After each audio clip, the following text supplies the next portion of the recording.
Hey guys, and welcome to tonight's gentle exploration of one of the most remarkable systems in your body, the nervous system. I'm delighted you've chosen to spend this quiet hour with me as we journey through all the key angles of this system. If you're enjoying these calming anatomy sessions, I'd love for you to subscribe and join our growing community of curious minds who find wonder in the workings of the human body. And wherever you are in the world tonight, whether you're tucked into bed in Tokyo, settling down in Stockholm, or finding a moment of peace in Sao Paulo, know that you're part of something beautiful. This shared human experience of rest and renewal. Tonight, guys, we're going to learn about the nervous system, but not in the crazy electric way you might think. Instead, we'll learn how this amazing network of cells and pathways makes the most peaceful times in your life. We'll walk together through the quiet hallways of your brain as it gets ready for sleep. We'll meet the soft chemical messengers that guide you to sleep and learn how your body's most complicated system becomes your most trusted friend in sleep. Instead of seeing your nervous system as a buzzing electrical grid, picture it as a huge old library that is closing. The day's busy readers have left. The harsh fluorescent lights have dimmed to warm amber, and now the sacred ritual of organizing, filing away, and getting ready for tomorrow's discoveries begins. Tonight we'll look at the nervous system that gently guides you into sleep, not the one that wakes you up with morning alarms. Let's start our journey in the place we know best, your brain, which is a 3-pound universe that lives safely inside your skull. But tonight we won't think of it as your body's command center barking orders. Instead, think of it as an old, wise conductor getting an orchestra ready for its last and most beautiful movement of the day. Your neurons are like musicians getting ready to play the most relaxing symphony ever written, the music of sleep. You see, your brain isn't just one organ, it's made up of different neighborhoods, each with its own personality and job. As night falls, these neighborhoods slowly change from the busy activity of day to the calm rhythms of night. The cerebral cortex, the wrinkled outer layer of your brain where your conscious thoughts dance when you're awake, starts to calm down. The millions of neurons that spent the day processing information, making decisions, and making memories now start to slow down, like streetlights going out one by one across a city at midnight. This change doesn't happen all at once like flipping a switch. Instead, it happens slowly, like a sunset, with colors changing from bright gold to soft amber to deep purple without anyone noticing. Your cortex has different parts that need to wind down at different times this evening. The visual cortex, which worked hard all day to make sense of the stream of images coming in through your eyes, starts to let go of the outside world first. The auditory regions, which processed every sound from birds singing in the morning to people talking at night, begin to ignore the less important sounds of everyday life. But this quieting isn't random or out of control. It follows patterns that are written into your DNA and have been guiding human sleep for hundreds of thousands of years. The suprachiasmatic nucleus is a small group of cells deep in your brain that acts as your body's master clock. Imagine a patient old lighthouse keeper looking out over the water for signs of darkness, ready to start the evening's gentle ritual of guiding ships safely to port.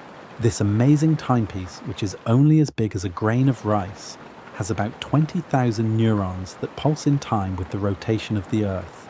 These cells get messages from your eyes about how bright the world is during the day. But when night falls, they start to put together the most complicated biological symphony you'll ever hear. The change from being awake to being asleep. The suprachiasmatic nucleus doesn't do this by itself.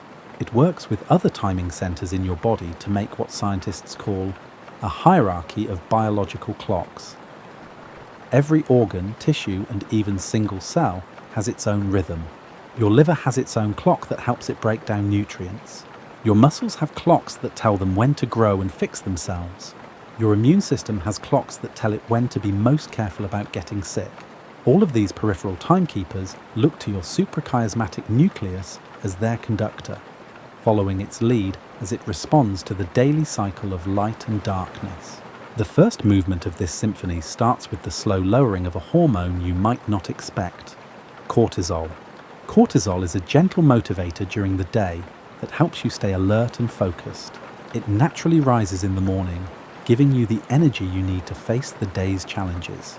It also naturally ebbs and flows depending on how stressed or active you are, but when your master clock knows that night is coming, it tells your adrenal glands to make less cortisol. Imagine the conductor's baton slowly lowering, telling the brass section to stop playing. This suppression of cortisol is very important because cortisol and sleep are very closely linked. Having too much cortisol in your blood will keep you awake and anxious, with your mind racing with thoughts and your body tense and ready to act. When cortisol levels drop in the evening, your nervous system gets one of its first signals that it's time to switch from the active mode of day to the restorative mode of night. A small, pinecone-shaped gland in the center of your brain, called the pineal, starts its nightly routine at the same time. The pineal gland is one of the most beautiful parts of the human body. Philosophers used to call it the seat of the soul, but we now know it as the source of something just as magical, melatonin. The pineal gland is located between the two hemispheres of your brain. It is connected to your visual system through a complicated pathway that lets it detect changes in light, even though it is deep inside your skull. When it gets dark, this tiny gland starts to release melatonin into your bloodstream, like a soft mist spreading over a calm lake at dusk. Melatonin levels stay low during the day and start to rise as evening approaches. This is a pattern that happens every time. The most production happens in the middle of the night, usually between 2 and 4 a.m. After that, it slowly goes down until dawn. A lot of people think that melatonin is a sleeping pill that your body makes, but it's not.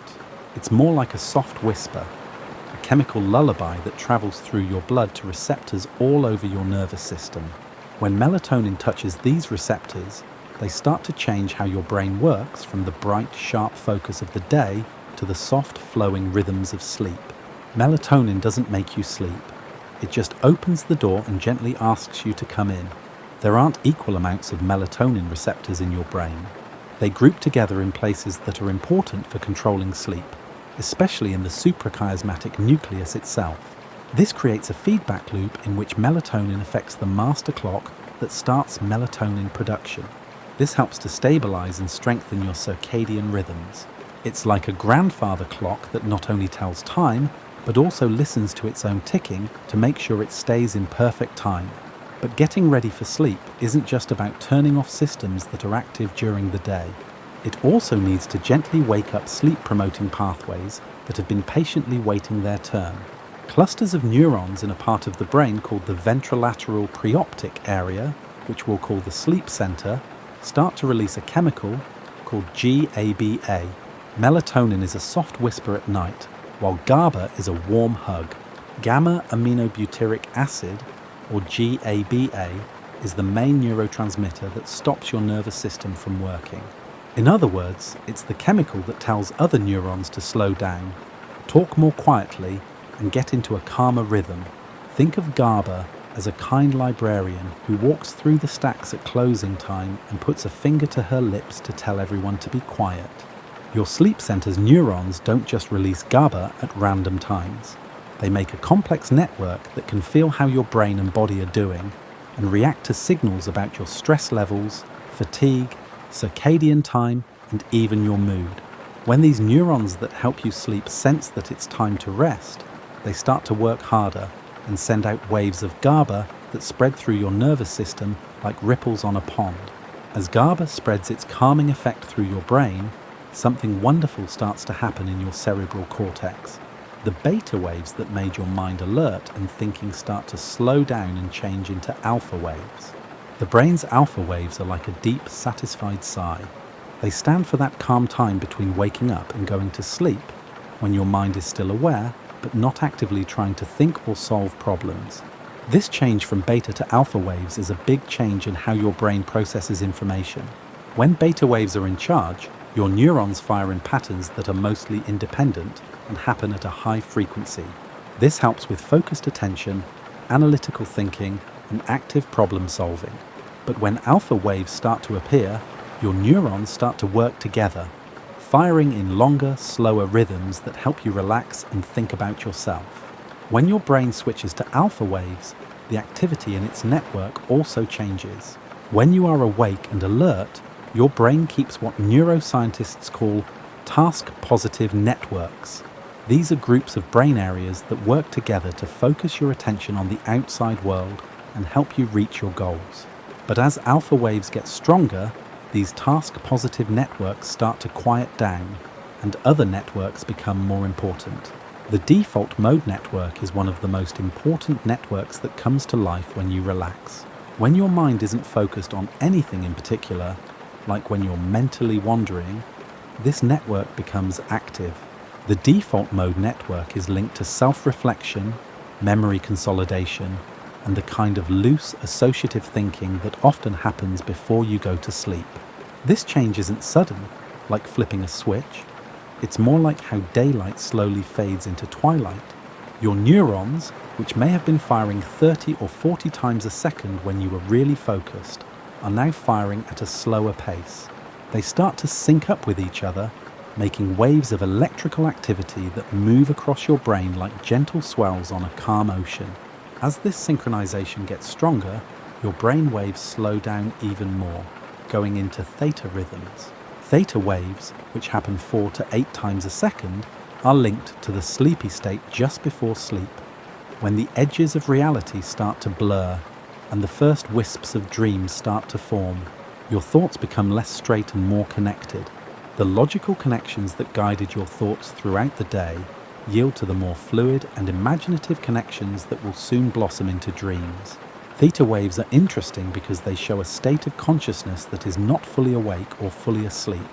When you're in this theta state, your mind is more open to making strange connections and getting creative ideas. A lot of artists and inventors say that their best ideas come to them when they are sleepy and in a theta state, either right before they go to bed or right after they wake up. Your logical and critical thinking systems have let their guard down, letting more fun and creative neural processes come to the surface. Your thalamus, which is an egg-shaped structure deep in your brain that acts as a relay station for sensory information, starts to change in one of the most amazing ways in all of neuroscience during this time. Your thalamus has been busy all day taking in information from your senses and deciding which ones you should pay attention to. Like a skilled air traffic controller, it has been able to handle the constant flow of sights, sounds, smells, and feelings that want your attention. Not only does the thalamus pass on sensory information, but it also actively sorts and prioritizes it based on what you need and what you're paying attention to right now. Your thalamus helps you focus on your friend's voice and block out the noise around you when you're talking in a busy restaurant. It makes visual signals that could be key-like objects more clear, while making other visual input less clear when you're looking for your keys. One of the most important things that consciousness does is this selective attention process. But when it's time to sleep, your thalamus starts to close the gates. It begins to block out more and more sensory information from the outside world. Sleep researchers call this sensory gating. For example, the sounds of traffic outside your window become background noise. You stop being aware of how the sheets feel against your skin. You won't notice the small changes in the temperature of the room that happen during the day. The thalamus isn't shutting down. It's just switching from connecting you to the outside world to keeping you from being disturbed while you sleep. Your nervous system does this sensory gating for you, and it's one of the most caring things it does. It knows that sleep isn't just the lack of wakefulness, it's a different state of mind that needs its own special environment. Your thalamus is like a loyal guardian that stands watch at the gates of awareness and makes sure that only the most important signals, like a crying child, a smoke alarm, or the touch of a loved one, can get through to your peaceful sleep. The thalamus does this by changing the electrical properties of its neurons, which lets some signals through and blocks others. Thalamic neurons fire in a steady, rhythmic pattern called tonic firing when you are awake. This lets them send sensory information to the cortex accurately. But when sleep is near, these neurons change to a firing pattern called burst firing, in which they go from being very active to being very quiet. This burst firing pattern works like a filter that keeps most sensory information from getting to your cortex but lets through signals that are very important or strong. It's like having a high-tech security system that can tell the difference between a leaf falling on the roof and someone trying to break in. When you first fall asleep, the thalamus is very picky about what information it thinks is worth your time. As your brain gets deeper into this safe state, other parts of it start to get ready for sleep in their own special ways. Your brainstem, which is the oldest part of your nervous system and controls basic life functions like breathing and heart rate, starts to coordinate the physical changes that happen when you fall asleep. Neurons in the brainstem release chemicals that start to calm your muscles, slow your breathing, and lower your heart rate. The locus coeruleus is a part of the brainstem that is very important for sleep. It is also the main source of the neurotransmitter norepinephrine. Norepinephrine keeps you alert and ready to deal with problems or opportunities while you are awake. During the day, the neurons in the locus coeruleus fire all the time, releasing norepinephrine that keeps you awake. But as bedtime gets closer, something amazing happens. The locus coeruleus starts to calm down. The neurons that have been firing all day start to calm down, and the norepinephrine levels in your brain start to go down. This drop in norepinephrine is like taking away one of the main supports for your waking consciousness. It lets your brain settle into the different neural patterns that help you sleep.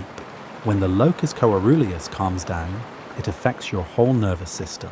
Norepinephrine usually helps with memory, attention, and emotional responses. Your ability to stay focused naturally decreases as its levels drop.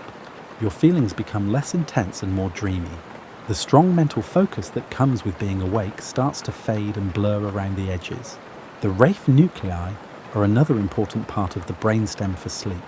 They make most of the serotonin in your brain.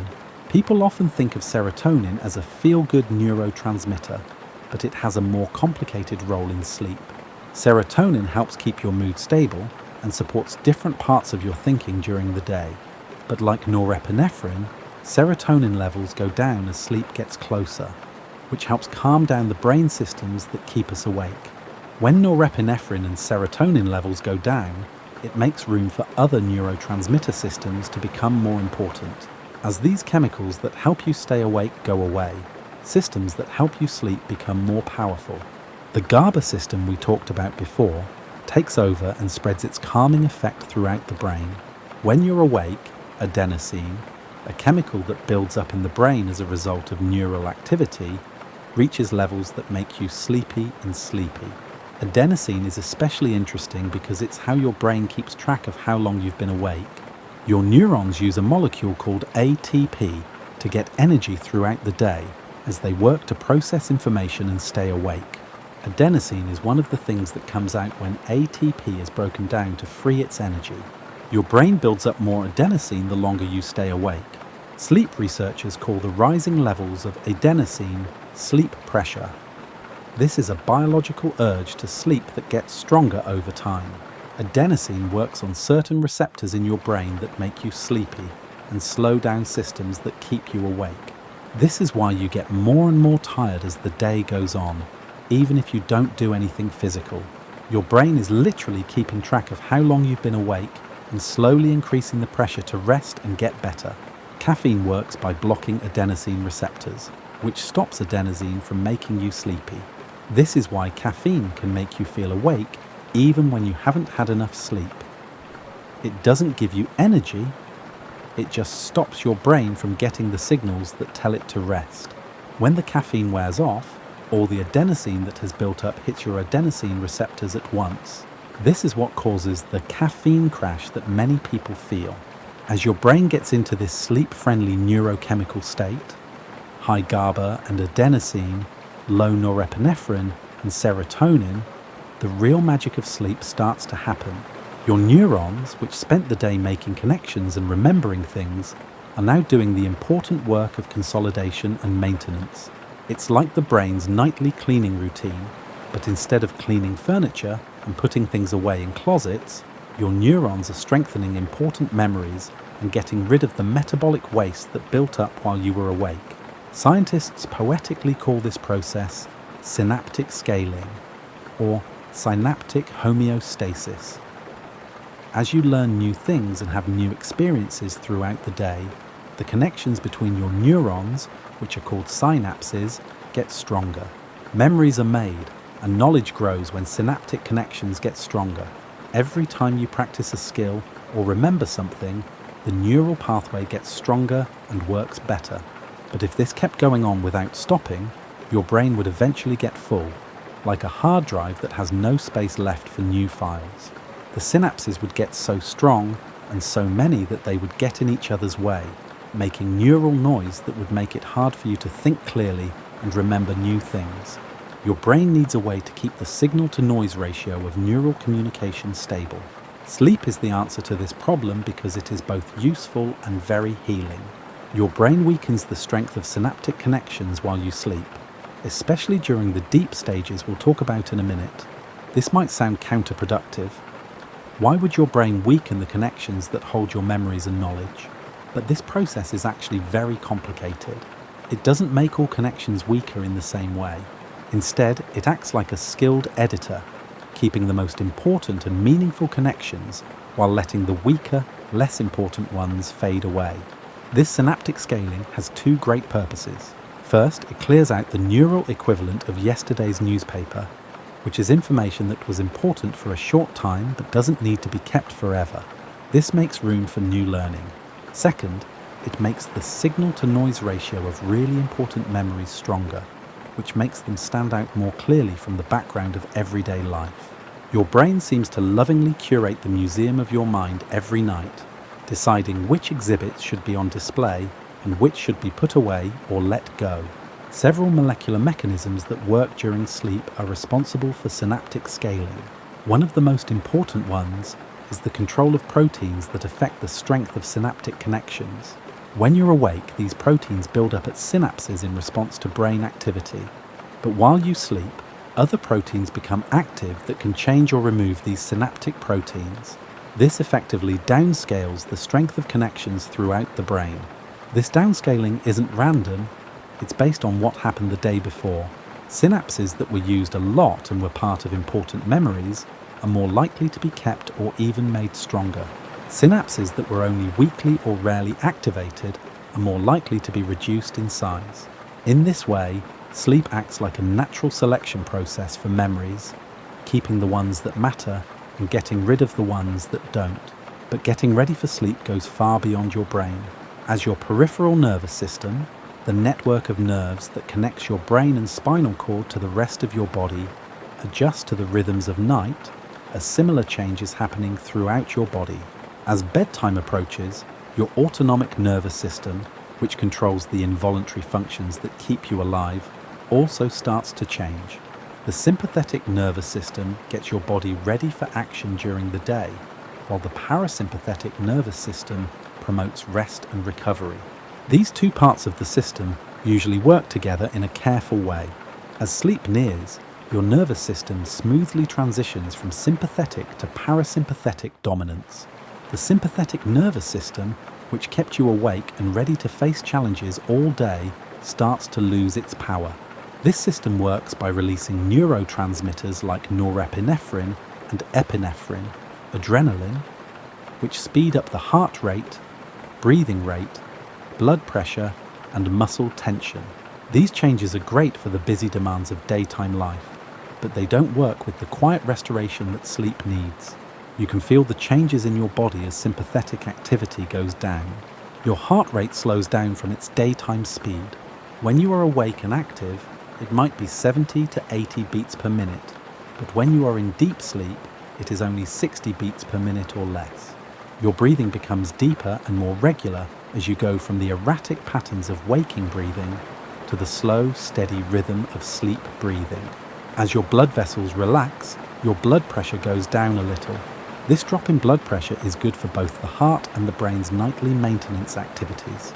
Lower blood pressure lets cerebrospinal fluid move more freely through neural tissue, which helps the body get rid of waste while you sleep. Your pupils, which opened up during the day to let in more light and keep you awake, start to close.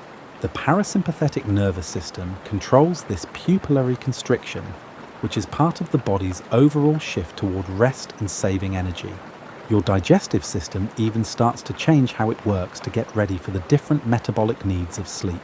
It's like your body is slowly and gently letting go of the stress it needed to get you through the day's tasks.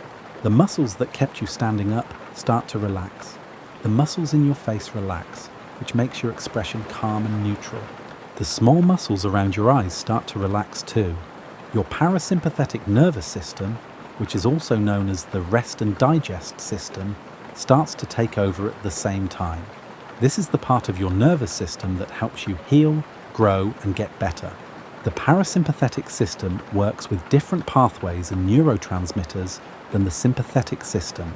It uses chemicals like acetylcholine to help you relax and recover.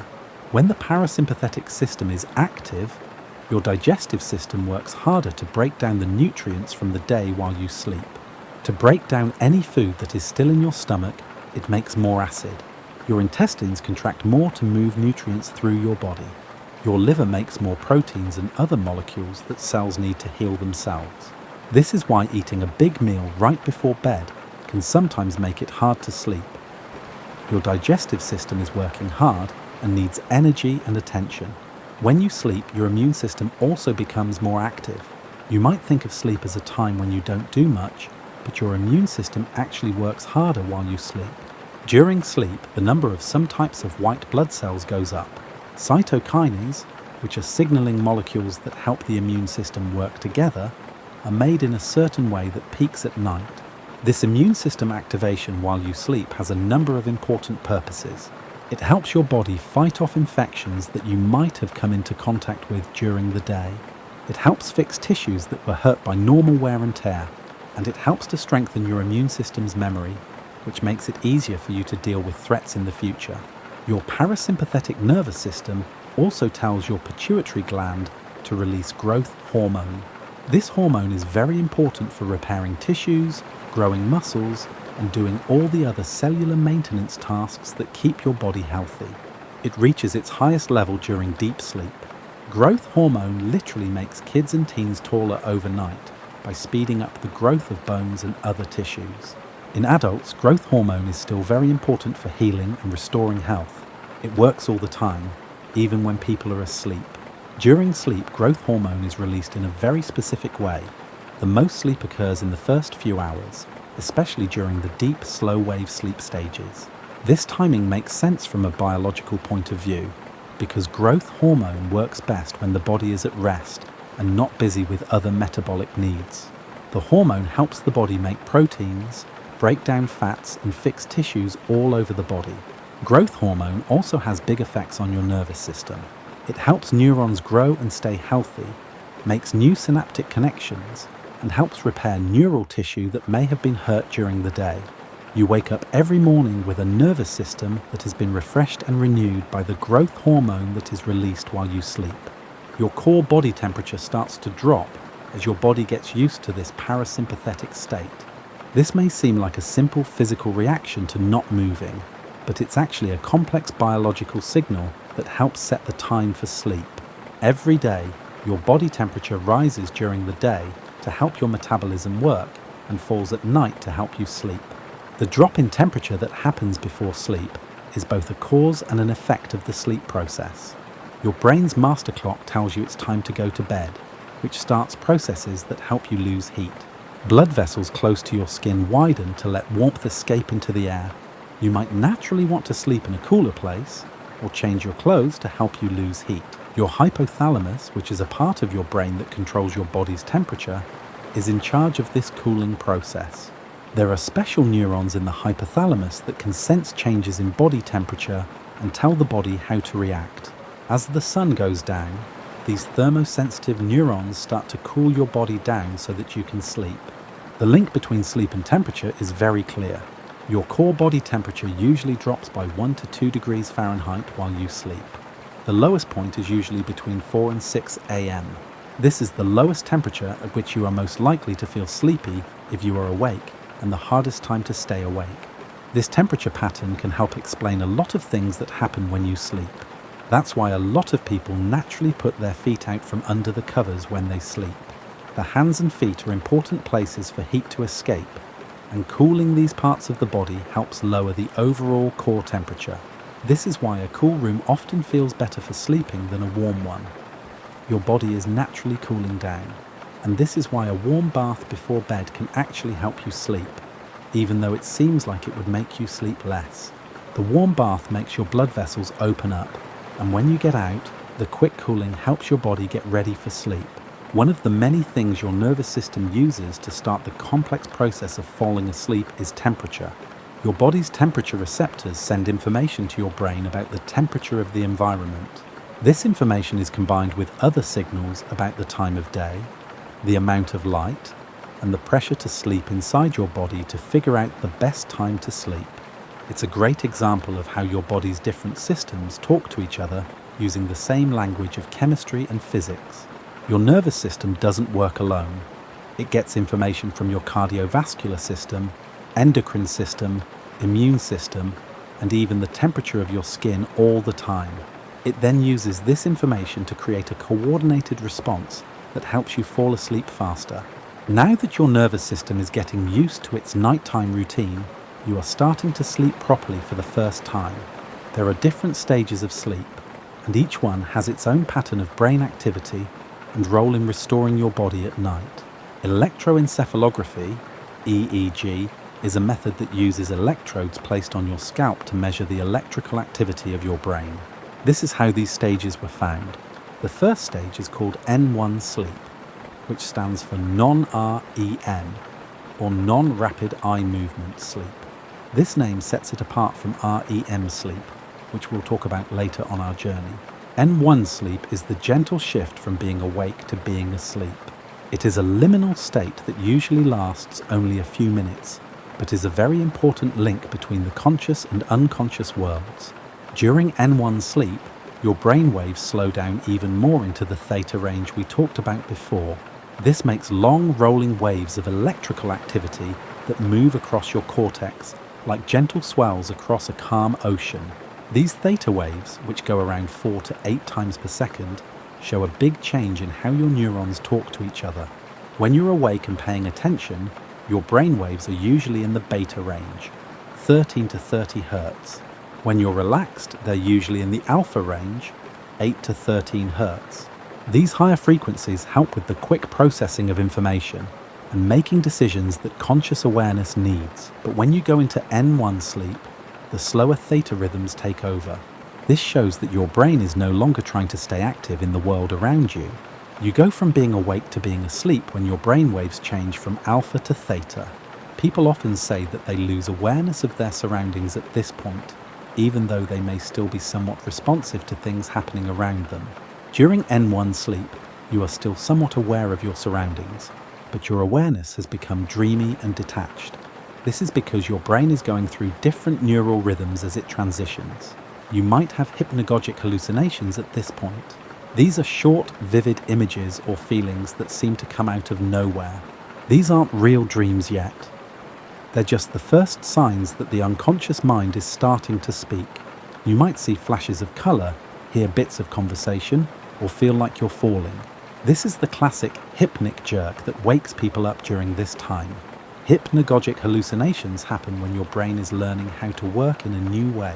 Your sensory systems work together to make sense of the world around you when you are awake. Your visual system takes in real images from your surroundings.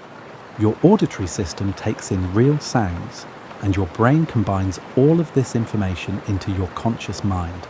But this sensory integration isn't as reliable during the N1 transition. The thalamus is starting to block sensory information, which slows down the flow of signals from outside to your cortex. Your brain is also starting to make its own patterns of activity that will eventually turn into dreams. The hypnagogic phenomena of N1 sleep show how these two processes are similar. Bits of brain activity mix with less sensory information that is still there. These things happen because your thalamus is still partly open to the outside world. This lets bits of sensory information mix with the first stages of brain activity that are like dreams. Your mind is learning to speak a new language, the language of dreams, and these hypnagogic experiences are its first tentative words. The hypnic jerk which is the sudden feeling of falling that can wake you up just as you're about to fall asleep, is your brain's way of protecting you during this risky time.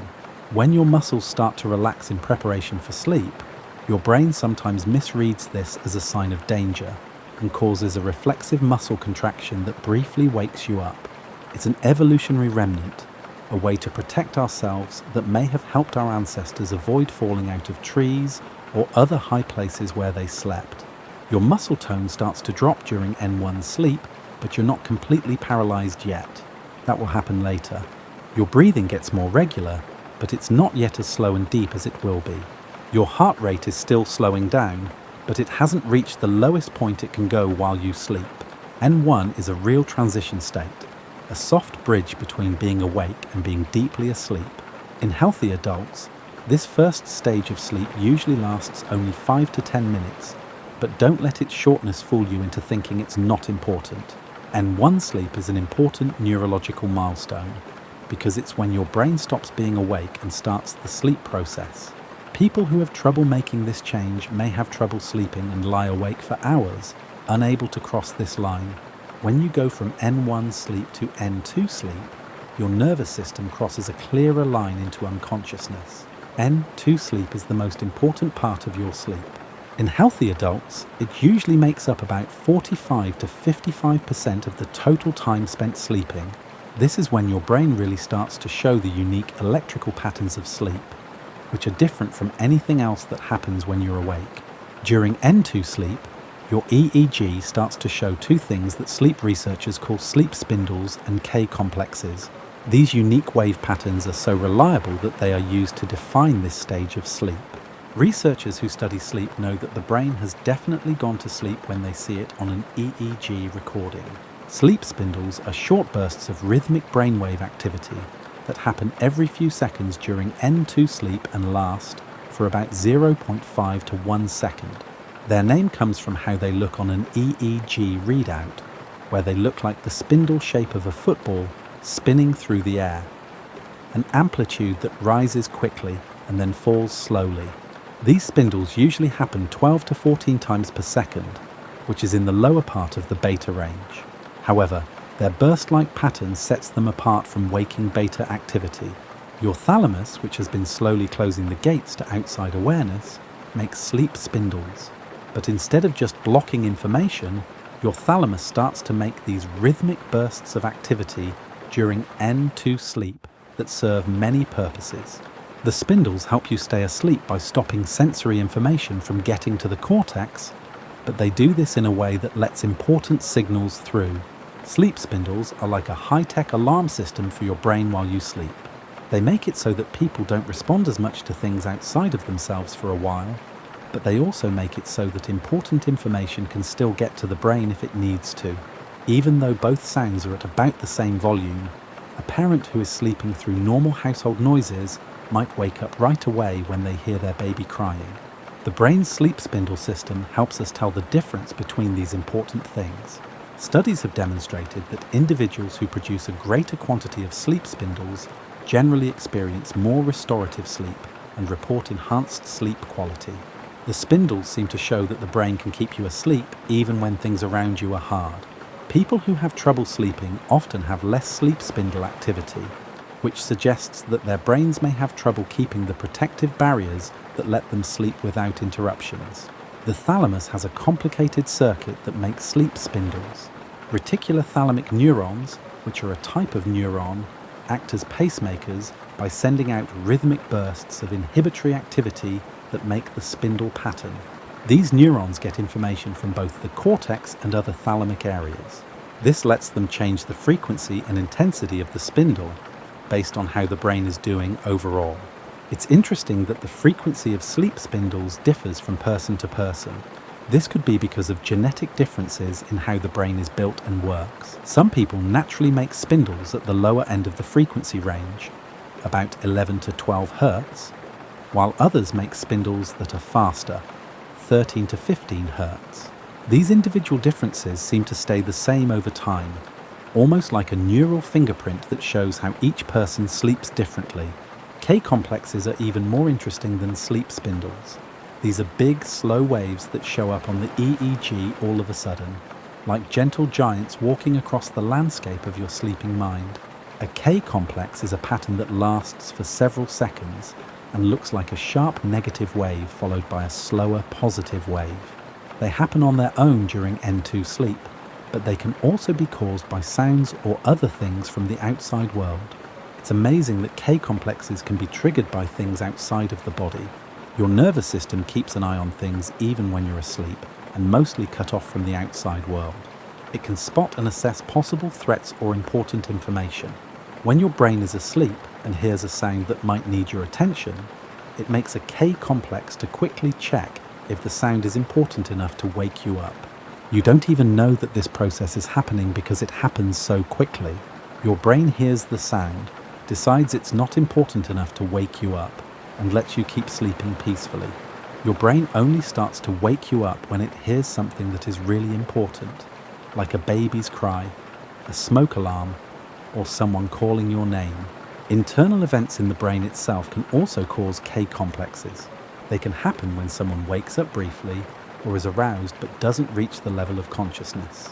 The K-complex seems to be a way to actively keep the arousal down and keep the sleep going in these situations. Your brain seems to be saying, "No, we're sleeping now," and is working hard to keep you from waking up. Several parts of the brain need to work together to make K-complexes. The first sharp wave seems to come from the frontal cortex, while the slower wave seems to come from deeper brain areas like the thalamus.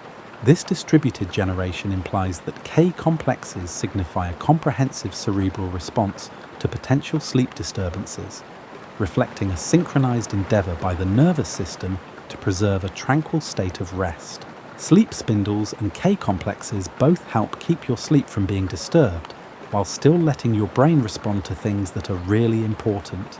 They are elegant answers to one of the most important problems with sleep: how to be unconscious and restorative while still being safe and able to respond to real emergencies.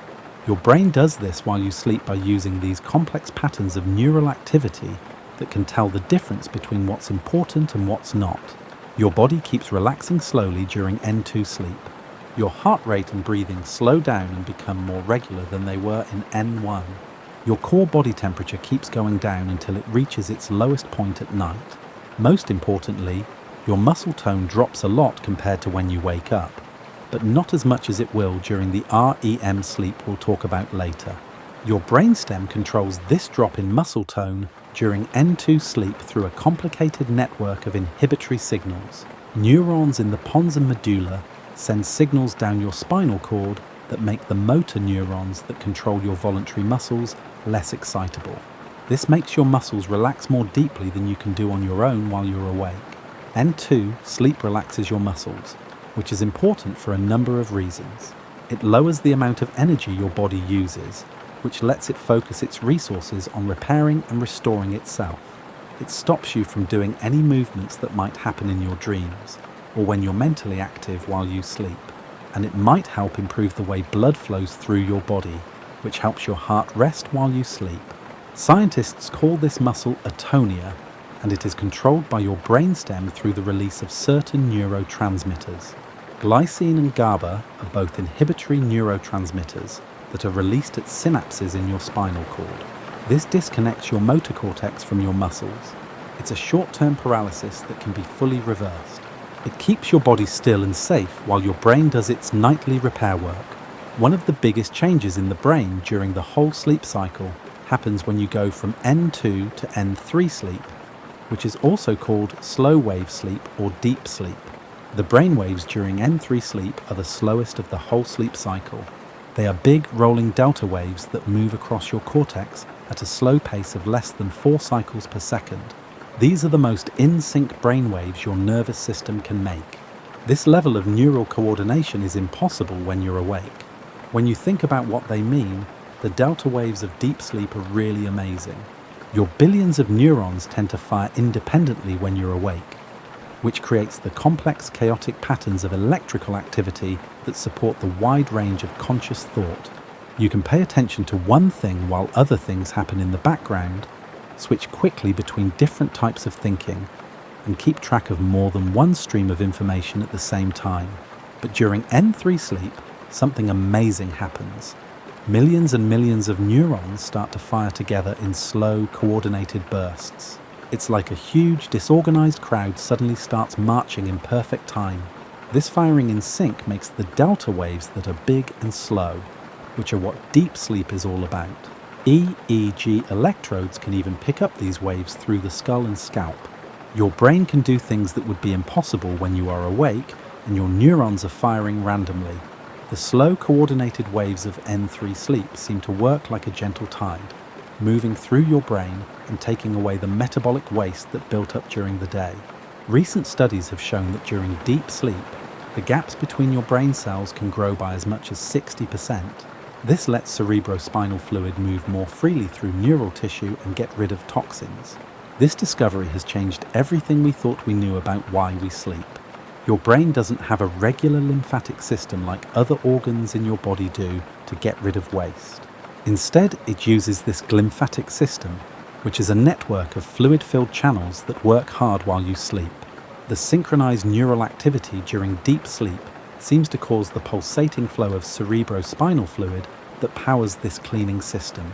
The waste products removed during this nightly cleansing include some that are directly related to neurodegenerative diseases. People with Alzheimer's disease have a lot of amyloid beta, a protein that builds up in their brains. Deep sleep helps get rid of this protein more quickly. During these times of increased waste clearance, the tau protein, which is linked to different types of dementia, is also processed. Some scientists now think that this nightly cleansing process is one of the main reasons we sleep. Your brain makes metabolic waste products as a normal part of neural activity, just like your muscles make lactic acid when you work out. But your brain needs this special state of synchronized slow wave activity to open the pathways for effective waste removal. Muscles can be rested and cleaned separately, so the amount of deep sleep you get may have a big effect on the health of your brain in the long run.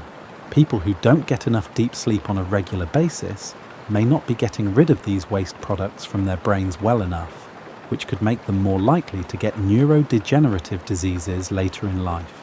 It reminds us how important it is to get good sleep as we get older to keep our brains healthy. Your brain also works on memory consolidation while you are in deep sleep, as we talked about before. The slow waves of N3 sleep seem to help move information from temporary storage areas in your hippocampus to more permanent storage areas in your cortex. This process involves the synchronized replay of patterns of neural activity that were formed during learning. When you learn something new during the day, groups of neurons in your hippocampus fire together in certain ways to store the new information. During deep sleep, these same groups of neurons spontaneously reactivate, firing in the same patterns but much faster than when the person first learned the information. This faster replay seems to help move memory traces from the hippocampus to the cortex, where they can be combined with what you already know and stored for longer. The process works very well. During sleep, a pattern of neural activity that might have taken several seconds to form while learning can be played back in just a few milliseconds. This time compression lets your brain go over and solidify a lot of information during the short hours of deep sleep. It's like watching a fast-paced movie of your day's events, with your brain picking and choosing which scenes should be kept in your permanent memory. This process of consolidating memories is why getting a good night's sleep after learning something new can make it much easier to remember and understand the next day.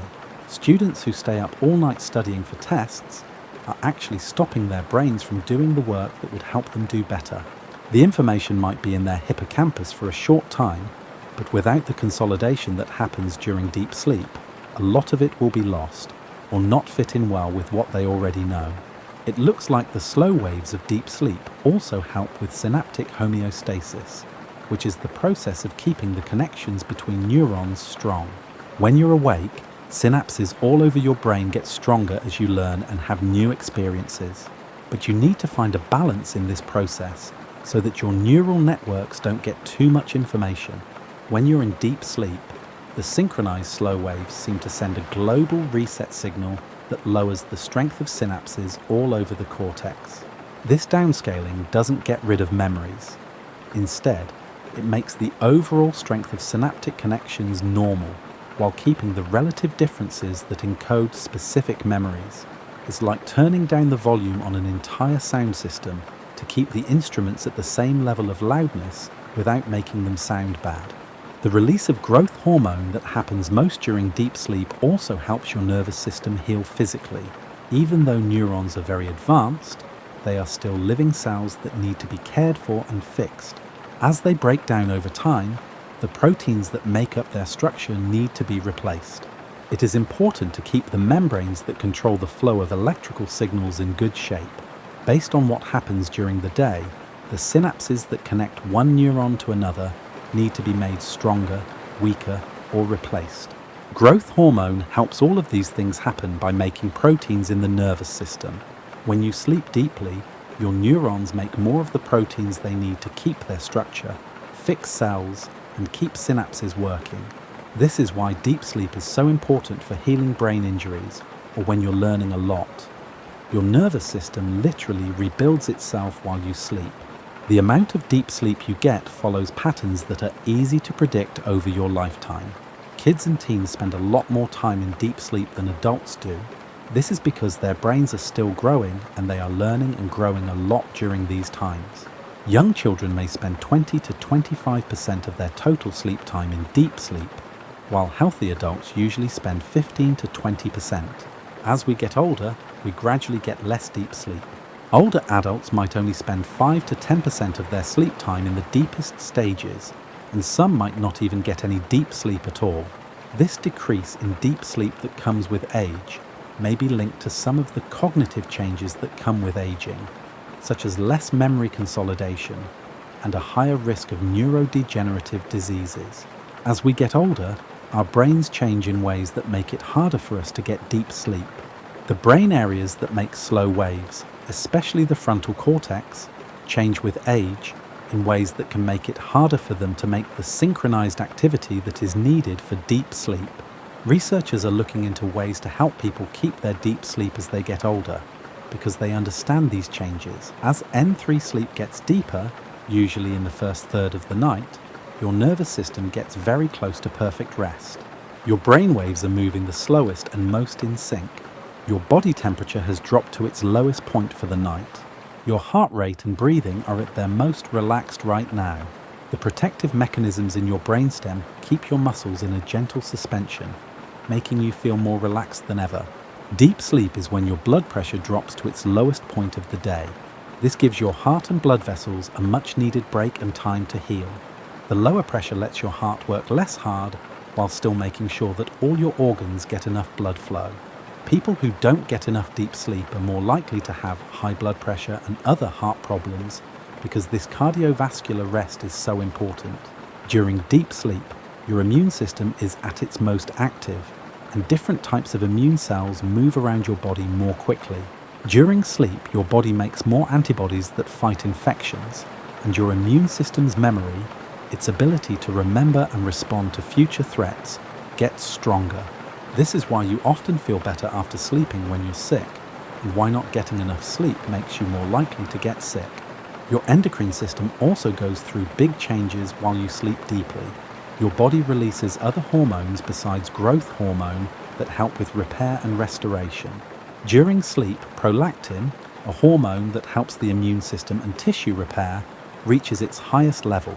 Melatonin keeps moving around your body, helping cells fight off free radicals. Your body's ability to process glucose and keep blood sugar levels stable changes while you sleep. An outside observer might think that this is a state of complete inactivity, but that couldn't be more wrong. When you sleep deeply, your nervous system is like a master craftsman working in a well-organized workshop. Every tool is in its place, every process is optimized, and every action is planned and effective. The calmness on the outside hides an amazing symphony of cellular activity, all aimed at healing, strengthening, and getting ready for the next day's events. The neurons in your cortex fire in slow, coordinated patterns. This makes the cerebrospinal fluid flow, which cleans up waste from your brain. Your hippocampus is playing back memories from the day and moving them to places where they will stay forever. Growth hormone is making new proteins in your nervous system that are needed for cell maintenance and repair. Your autonomic nervous system still carefully controls your heart rate, breathing, and other vital functions, but at a lower level that is right for deep sleep. Your temperature control system keeps your core temperature low while making sure that your vital organs stay warm enough. While you sleep, your immune system is on high alert, looking for and destroying any possible threats. Your nervous system starts to wake you up slowly from a deep sleep, but not in a straight line.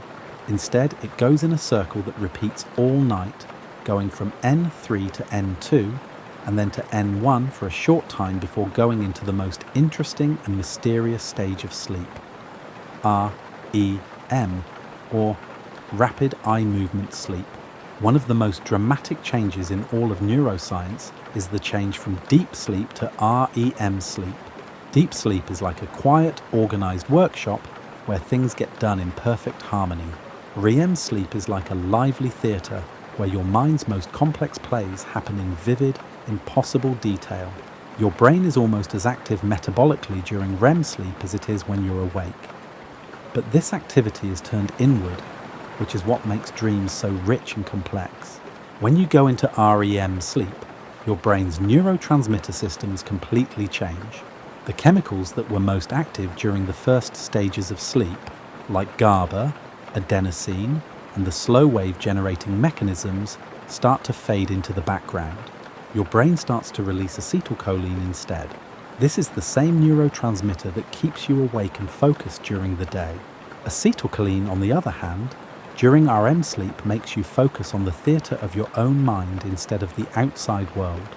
The brainstem areas that make REM sleep happen, especially the pons, start sending signals to your nervous system that make this stage different.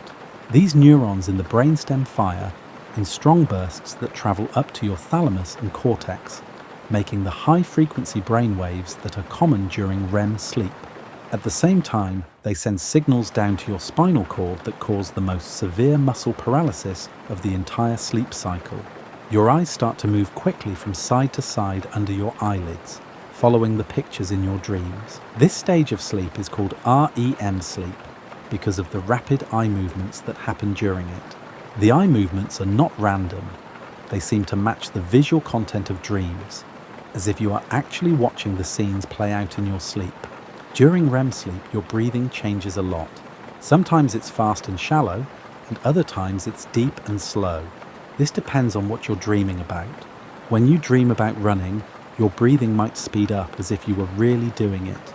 If you dream about having a calm conversation, your breathing might be slower and more regular.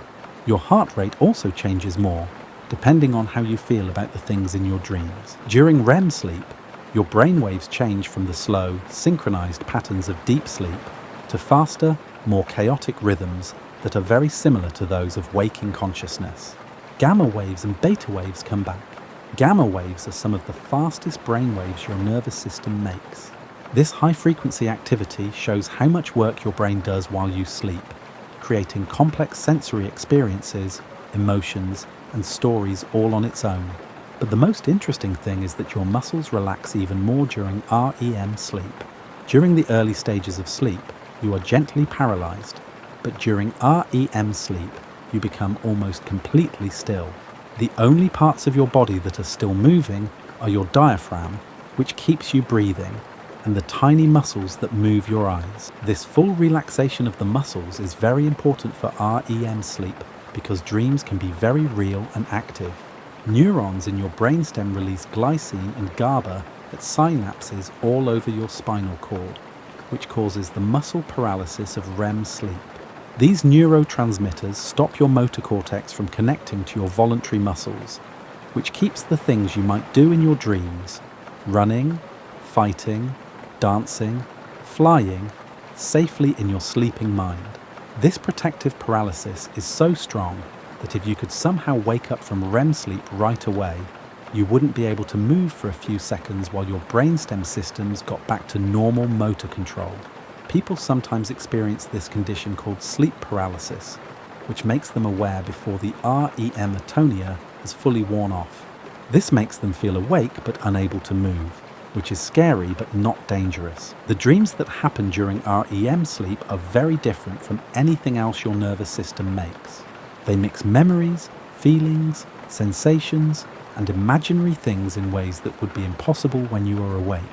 You might fly through childhood scenes that turn into your current workplace, talk to people who died years ago, or solve hard problems with solutions that make perfect sense in the dream but seem strange when you wake up. These dreams are a result of the unique neural activity that happens during REM sleep. Thalamic gating cuts off most of your sensory systems from the outside world. This makes your brain start to make its own reality using the same neural networks that process real perceptions when you are awake. The visual cortex, which usually processes signals from your eyes, instead responds to signals from your brainstem, which makes dreams so vivid. During REM sleep, your auditory cortex, which usually processes sounds from your ears, reacts to activity in your brain, creating the conversations, music, and sound effects you hear in dreams. The somatosensory cortex makes you feel things in your dreams, like the wind when you're flying, the water when you're swimming, and the touch of things and people in your dream world. During REM sleep, your brain's emotional centers, especially the amygdala and other limbic structures, become very active. This is why dreams can be so emotional, from the joy of dreams that come true to the fear of nightmares. Dreams can make you feel stronger than you do when you're awake, because they don't have the prefrontal cortex to help control your emotional responses. This making of an internal world is good for your nervous system in many ways. Dreams seem to be very important for processing emotions because they let you deal with feelings and events in a safe, simulated setting. REM sleep's strong emotional activation may help you deal with traumatic or stressful events by adding them to your existing emotional framework in a way that makes them less disruptive when you're awake. It also seems that dreams help people come up with new ideas and solve problems. During REM sleep, your brain can connect different pieces of information in ways that might not happen when you're awake and thinking in a more logical, linear way. A lot of artists, scientists, and inventors have said that they have had big ideas in their dreams. This suggests that REM sleep is very important for creative thinking. The strange and impossible things that happen in dreams may be a normal part of this neural process. REM sleep lets your brain explore new combinations of ideas and experiences by temporarily putting aside the rules that govern waking thought. Dreams can help your brain test out new neural connections and pathways that might be useful in real life. For example, you might dream about flying, talking to dead relatives, or moving between places without any trouble. It seems that REM sleep also helps with procedural memory consolidation, which is the process of making skills and habits stronger instead of specific factual memories. Research indicates that individuals acquiring a new motor skill experience heightened REM sleep the subsequent night, with the quantity of REM sleep correlating to skill enhancement.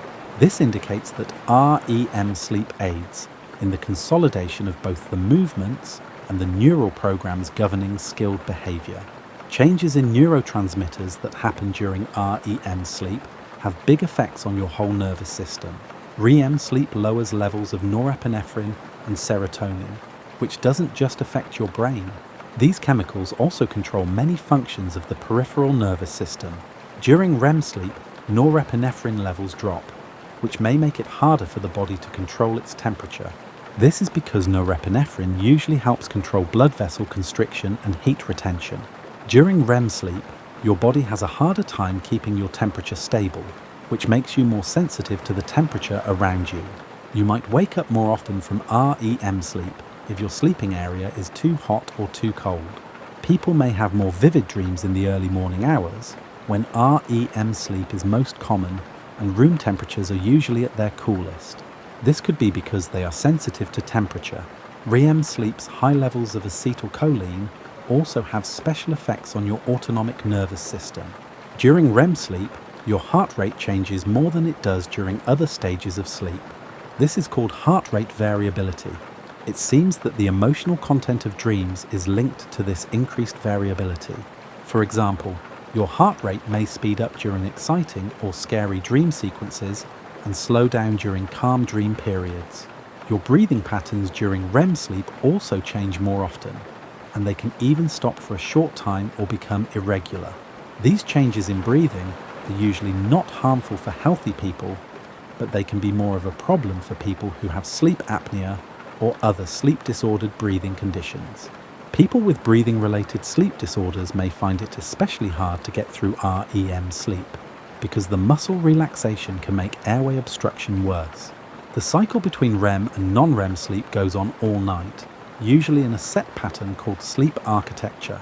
You spend more time in the deeper stages of non-REM sleep early in the night, when your sleep pressure is highest and your circadian drive to wake up is lowest. You get most of your physical restoration and memory consolidation during these early deep sleep periods, which are very important after a busy day. As the night goes on and you get some of your sleep debt paid off, the REM periods get longer and happen more often. The longest and most vivid REM periods usually happen in the hours just before you naturally wake up, when your body's circadian system is getting ready for the day ahead. This is why you probably remember dreams from the early morning hours. You spend more time in REM sleep, and you are more likely to wake up right after a REM period. The fact that the balance between non-REM and REM sleep changes shows that these stages have different jobs. Deep sleep takes over early in the night, when your body needs to heal the most. As your body gets closer to being fully restored later in the night, REM sleep takes over. This is when your brain processes emotions and integrates memories to get you ready for the mental challenges of a new day. Your circadian clock and your homeostatic sleep drive work together in a complicated way to create the whole pattern. Your circadian system sets the basic times for when you should sleep and wake up, and your homeostatic system keeps track of how long you've been awake and changes the intensity and makeup of your sleep as needed. This two-step process helps make sure you get the right amount of sleep at the right times. Your homeostatic drive will be higher if you go to bed later than usual, which will help you get more deep sleep early in the night. When you're under emotional stress, your brain may need more time or more REM periods to process what you're going through. As dawn approaches and your sleep cycles come to an end, your nervous system starts to slowly bring you back to waking consciousness.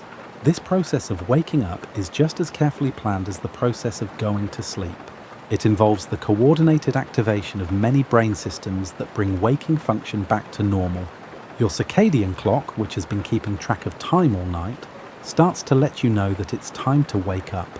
Even when there are no outside light cues, your suprachiasmatic nucleus can keep track of time pretty well, getting your body ready to wake up at about the right time every day. As morning approaches, your core body temperature, which dropped to its lowest point during deep sleep, begins to rise a little. One of the first signs that your body is getting ready for the metabolic demands of waking up is that your temperature goes up. The warming trend starts even before you wake up, getting your heart and blood vessels ready for the extra activity that will come with being awake. As your pineal gland gets signals from inside your body about the coming dawn, your brain makes less melatonin. Even without light from outside, your circadian system can tell when the next day is coming and start to make less melatonin. When you wake up and see light from outside, it confirms and strengthens this internal timing signal. The cortisol awakening response is when cortisol levels start to rise. This increase in cortisol helps your body use its energy stores and get back to the alert, focused state of waking consciousness. The release of this cortisol is perfectly timed with your body's circadian rhythms. It usually starts 2 to 3 hours before you wake up and reaches its peak shortly after you wake up. But this process of waking up is slow and careful so that your different neural systems can work together to get going. Your thalamus starts to let sensory information back in, slowly making it more responsive to sights, sounds, and other things in the environment. The process slowly turns off the sensory gating that kept you from waking up, so you don't have to deal with the sudden change that would happen if all sensory input came back at once. As your brainstem sends fewer signals that keep your voluntary muscles relaxed while you sleep, your muscle atonia starts to go away. Your protective paralysis is slowly going away as the glycine and GABA that caused it are cleared from spinal synapses. This lets normal motor control come back. It usually takes a few minutes for this to happen, which is why you might feel a little groggy or unsteady when you first wake up. Your brain waves change from the patterns of sleep to the rhythms of waking up. Alpha waves may take over for a short time as you wake up and become fully alert. This is what many people feel when they wake up. As your brain deals with the demands of being aware of your surroundings and thinking about things, beta waves slowly take over. As your waking systems turn back on, the balance of neurotransmitters in your brain changes a lot. As neurons in your brainstem start to work normally again, norepinephrine and serotonin levels, which were low during REM sleep, start to rise. Dopamine systems that help with motivation and processing rewards start working again. Acetylcholine is still important, but now it helps with learning and attention while you're awake instead of making dreams. Your autonomic nervous system switches from being parasympathetic to sympathetic, getting your body ready for the day's activities. Your heart rate goes up from the lowest level it can be while you sleep to the normal level when you wake up. As your body gets used to supporting an active metabolism, your breathing gets deeper and more variable. Your blood pressure goes up as your heart and blood vessels get ready to support standing up and moving around. One of the most amazing things that the brain can do is switch from sleep to wakefulness. Your nervous system goes from being focused on the inside, which is best for healing and processing, to being focused on the outside, which is ready to deal with the complexities of the conscious world. It's like seeing a theatre empty after a show and then turning back into a busy city street. The same neural architecture is there, but it serves a different purpose.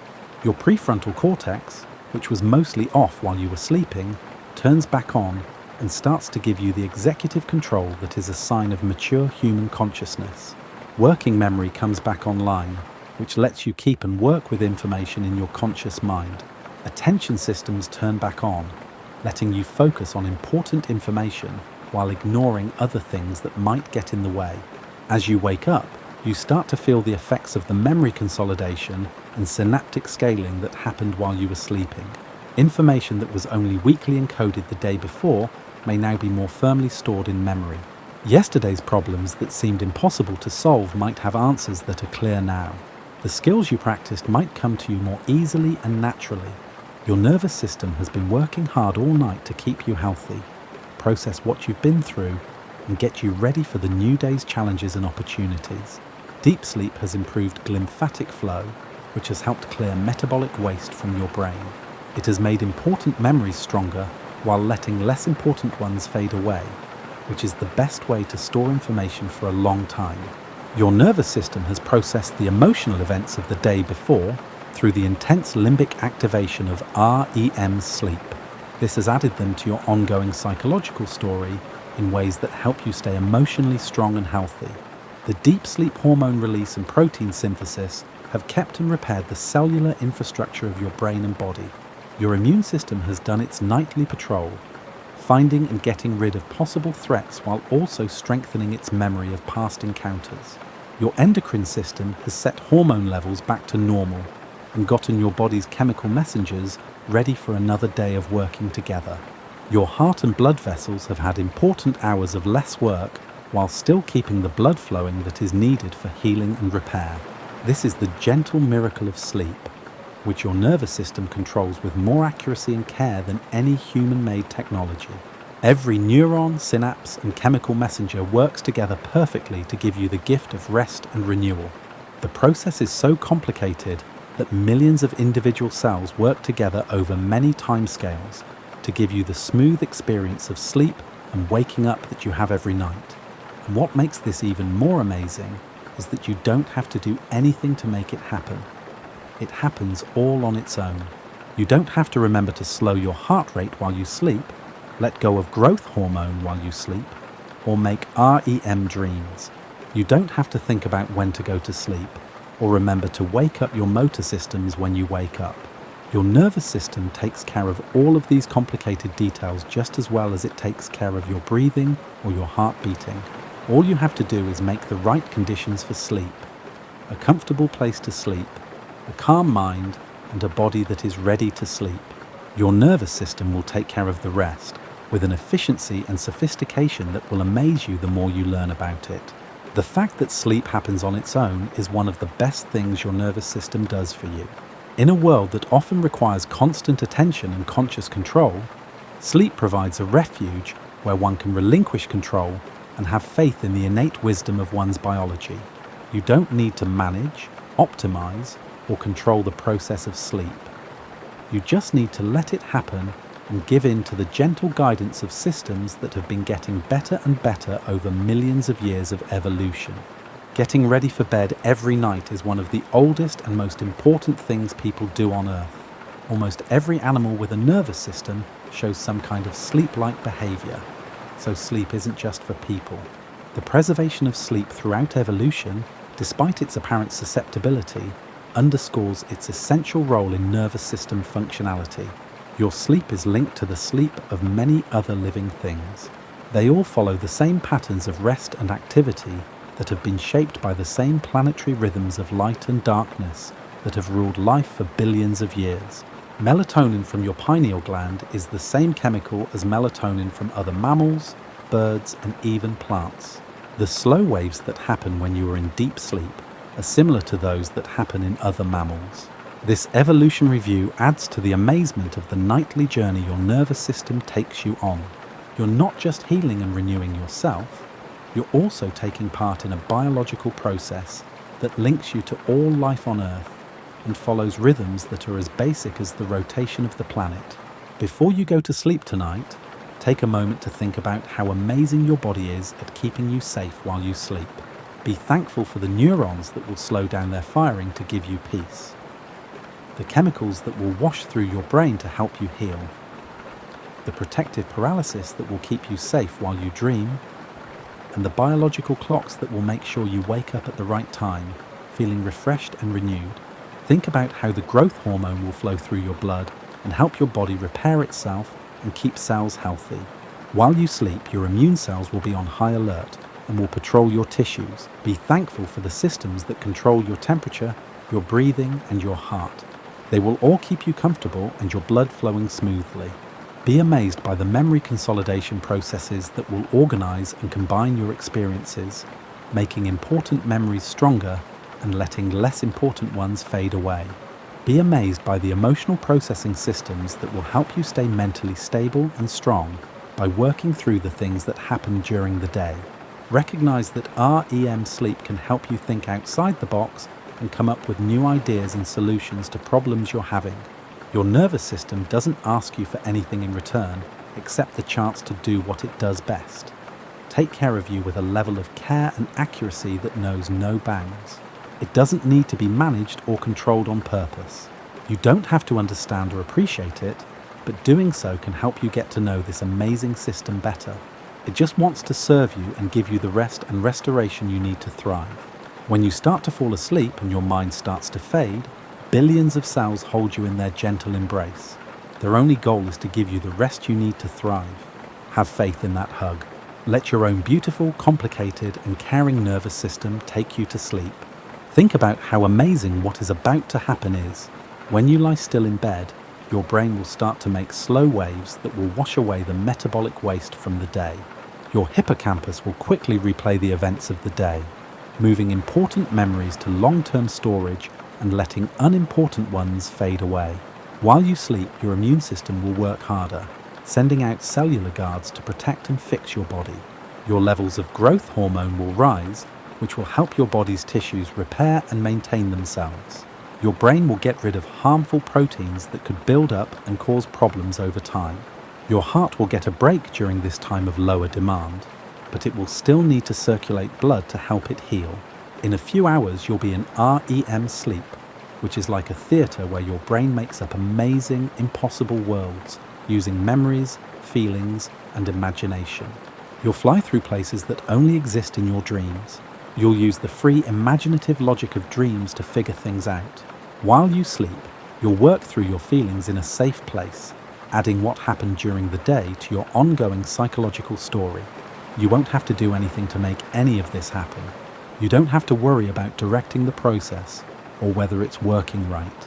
Your nervous system has been perfecting these procedures for your entire lifetime, and for countless generations before you. It knows exactly what to do and when to do it. You just have to let it happen. Imagine that your nervous system is the most caring caregiver you can think of. It never sleeps, takes breaks, or stops working for your health. It doesn't ask for thanks or recognition, but both are fine. It just keeps serving you faithfully, day and night, making sure you have everything you need to live, learn, love, and grow. This caregiver knows you better than you do. It keeps track of every breath you've taken, every heartbeat, and every time you've slept or woken up in your life. It has learned to give you the best rest and recovery based on your own patterns and preferences. It can tell when you need more REM sleep and when you need more deep sleep. It knows how to change your sleep schedule based on what you've been through recently and what you need right now. Your nervous system also links you to something bigger than yourself, the rhythms of nature and the cycles of light and dark that have been in charge of life on Earth for billions of years. As you sleep tonight, you're taking part in a process that connects you to every other sleeping animal on Earth, from the tiniest mammals to the biggest whales. They all follow the same patterns of rest and recovery. The melatonin in your blood right now is chemically the same as the melatonin in a sleeping mouse, a resting bird, or even some plants that have daily cycles of activity and rest. The slow waves that are building up in your cortex follow the same basic patterns that other mammals' brains do when they sleep. Right now, billions of nervous systems around the world are settling down to sleep. You're part of a huge biological symphony. It can be very comforting to feel connected to the bigger patterns of life. Sleep is not an isolated occurrence. It is an integral component of the fundamental rhythm of existence. The same forces that change the seasons and pull the tides are gently pushing you to rest. The earth is spinning under you, which helps you sleep at the right times. Not only does your bed hold you up, but the whole planet does too.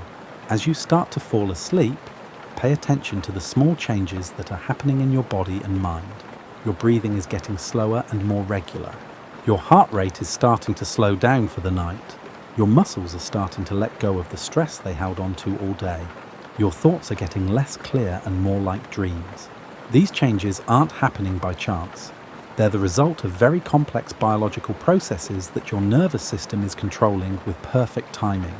Your brainstem's neurons are making fewer neurotransmitters that help you wake up. Your thalamus is starting to block out sensory information, which keeps your sleep from being disturbed by things that don't need to be. Your pineal gland is sending melatonin into your blood like a soft chemical lullaby. You can fully trust these steps. They have been tested and improved over millions of years of evolution. They've safely carried your ancestors through the night for many generations. They've been working hard for you since before you were born, and they'll keep doing so until you die. You are in the care of the most advanced, dependable, and caring system possible. Feel thankful for the hard work they do for you. Your nervous system never complains, asks for time off, or threatens to quit if things aren't perfect at work. It changes to fit whatever situation you put it in. Stress, irregular schedules, or tough environments, and does its best to give you the rest and recovery you need. You should appreciate it and trust it. As you fall asleep, remember that you're not losing consciousness. You're just entering a different state of consciousness. Your brain will still be busy all night, but it will be busy with things that are going on inside of you instead of outside of you. It won't take in information from the outside world. Instead, it will take in information from your own world, like your memories, feelings, experiences, and dreams. This inward focus doesn't mean turning away from life. It means getting more involved with it. Your brain will try to make sense of and connect your experiences while you sleep, which it can't do when you're awake. It will find links between things that don't seem to be related. It will deal with problems and feelings that come up. It will help you remember the most important things and let less important things fade away. Your nervous system will also use this time to do important maintenance that keeps you healthy and working at your best. It will get rid of the waste products that cells built up during the day. It will fix damage to neurons and other tissues. It will make your immune system stronger and get it ready for the challenges of tomorrow. It will help your physical and mental health by balancing the levels of neurotransmitters and hormones in your body. When you're completely at rest, your nervous system doesn't have to split its attention between maintenance tasks and the demands of conscious awareness.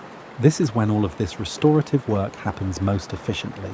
This is why sleep is so important.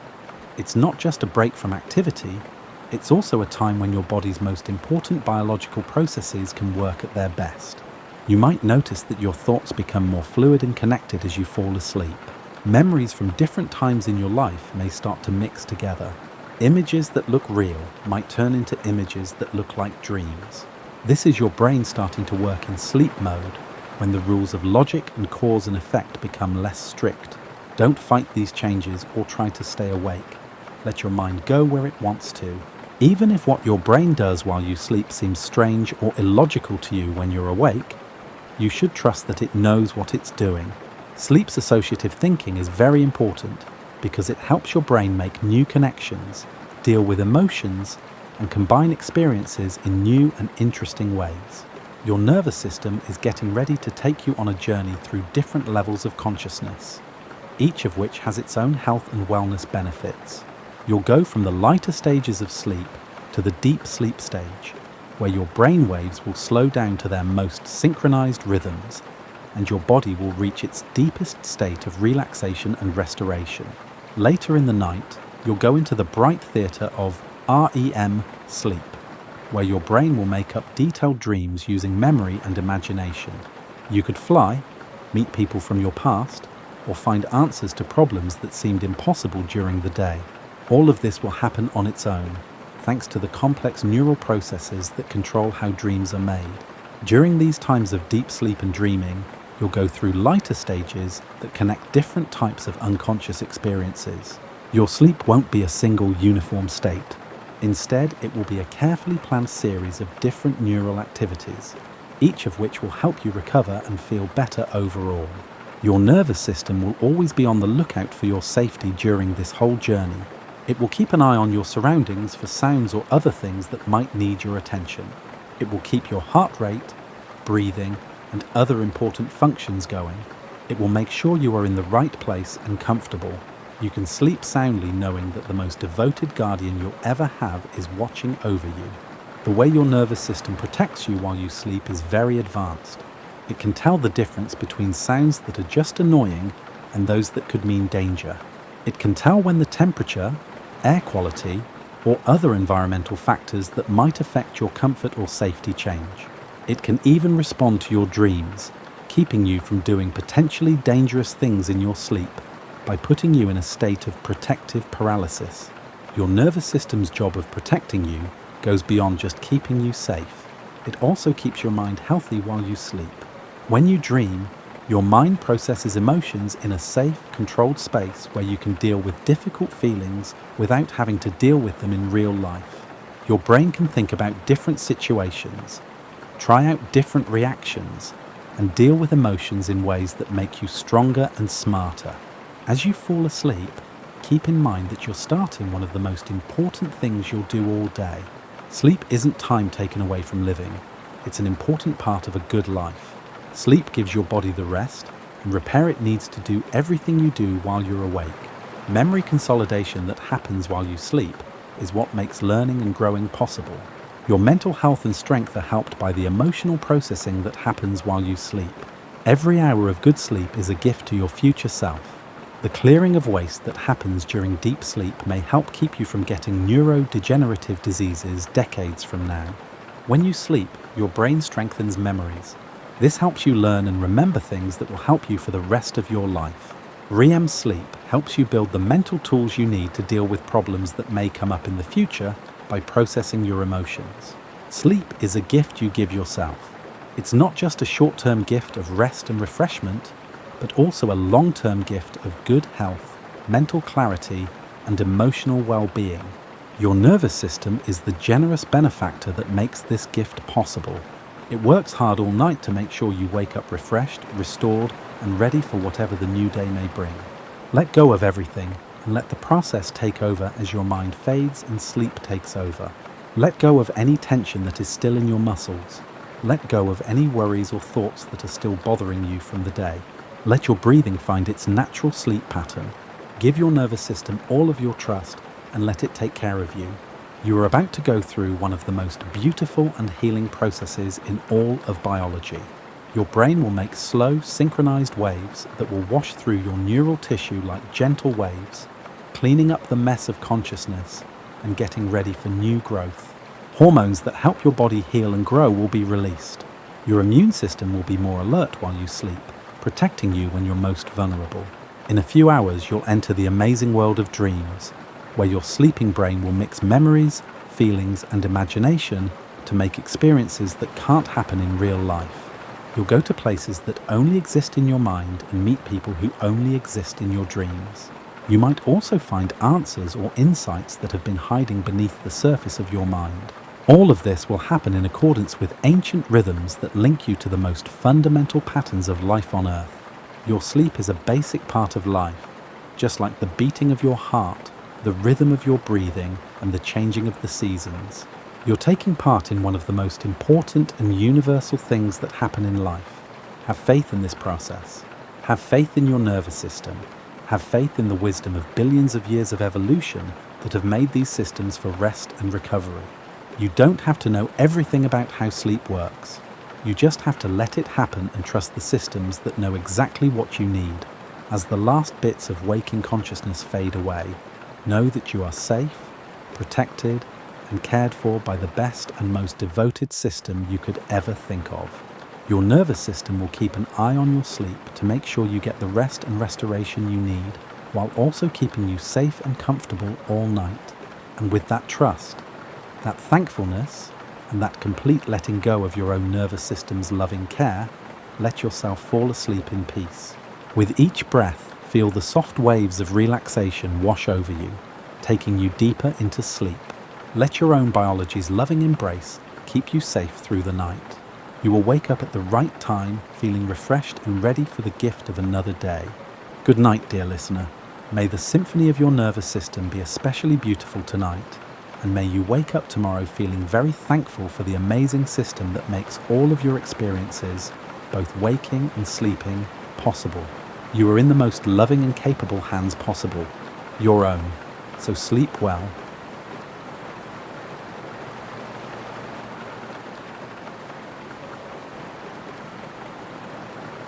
We'll be following the quiet, steady path that your blood takes through your body tonight. You have been living this story since before you were born, and it will continue until the day you die. As you read this, about 5 litres of blood are moving through 60,000 miles of blood vessels inside you. That's enough tubing to go around the Earth more than twice, all coiled and folded up in your body. When you think about it, it's pretty amazing that you have a transportation network inside you that's more complicated than any highway system ever built. People often call the circulatory system the body's highway, but I like to think of it as something more natural and alive. Picture the root system of an old oak tree, which spreads out and divides, reaching into every corner of the rich soil. Your blood vessels branch out from big highways to tiny country lanes, making sure that every cell in your body gets the nutrients it needs and the waste it needs to be removed. Your circulatory system, on the other hand, is full of life and is powered by the best pump ever made, your heart. Your heart is about the size of your closed fist and is between your lungs. It weighs about 11 ounces, which is about the same as a can of soda, but it can do work that would wear out any machine. Your heart beats about 100,000 times a day. It pumps about 5 litres of blood through your body every minute. Your heart will have beaten more than 2.5 billion times by the time you turn 70. It will never take a coffee break, call in sick, or ask for overtime pay. You might never meet a more dedicated worker than this one. The way your heart is built is both simple and very complicated. Imagine a house with 4 rooms, 2 on the first floor and 2 on the second. The Latin word for entrance hall is atria, which is what the upstairs rooms are called. These are the chambers that receive blood after it has travelled through your body. The right atrium receives blood that has already given oxygen to your tissues and is now carrying carbon dioxide, which is a waste product of cellular activity. The left atrium gets blood that has just been oxygenated in your lungs. It is bright red and ready for another trip. The ventricles, which are the strong pumping rooms of your heart, are below these receiving chambers. The right ventricle sends blood that is tired and full of carbon dioxide on a short trip to your lungs to get fresh air. The left ventricle, which is strong and muscular, sends the newly oxygenated blood on its way through your whole body. This chamber works harder than any other part of your heart. It makes pressures that would make a garden hose jealous. The walls of these rooms tell a story of perfect engineering. Myocardium is the name for the heart muscle. It is different from all the other muscles in your body. It combines the strength of skeletal muscle with the endless endurance of smooth muscle to make a tissue that can contract strongly and rhythmically for decades without stopping. The muscle fibers are arranged in complicated spirals, which lets the heart wring out blood like a washcloth being twisted. This makes each contraction more effective. Heart valves, which are like locks in a canal system, keep blood from flowing in both directions between these chambers. The three delicate flaps of the tricuspid valve protect the opening from the right atrium to the right ventricle. Each flap is attached to small strings called chordae tendineae, which are then attached to small muscles called papillary muscles. These parts work together like a complicated puppet system to make sure the valve opens and closes at the right times. The pulmonary valve opens so that blood can flow to your lungs. This valve has three cup-shaped cusps that catch blood that is trying to flow backward and snap shut with amazing accuracy. The bicuspid or mitral valve, which has two graceful cusps, controls the flow of blood from the left atrium to the left ventricle on the left side. This valve is the strongest because it has to handle the highest pressures in your heart. And finally, the aortic valve, which is the entrance to the main highway in your body, opens and closes with each heartbeat to send blood on its way through the aorta. These valves are amazing pieces of biological engineering. They are made of thin, flexible tissue that reacts to changes in pressure with the same accuracy as a Swiss watch. The tissue is very strong. It can open and close more than 2 billion times in a person's lifetime without getting worn out. They open when there is a lot of pressure behind them. When the pressure changes, they snap shut, making the sound of your heartbeat, which is the sound of lub-dub. The lub is the sound of the ventricles contracting and the tricuspid and mitral valves closing. The dub sound is made when the pulmonary and aortic valves close and the ventricles relax. It's a percussion section that never misses a beat, and the rhythm section has been playing your own symphony since before you were born. The electrical system that keeps your heart beating is probably even more amazing than the mechanical pumping. The sinoatrial node is a small group of specialized cells in the right atrium that act as a built-in pacemaker for your heart. These cells make electrical impulses on their own about 70 times a minute, which is what makes your heart beat. The impulse spreads through both atria like ripples on a pond, making them all contract at the same time. The electrical signal then hits the atrioventricular node, where it stops for a short time. This gives the atria time to finish emptying before the ventricles start to contract strongly.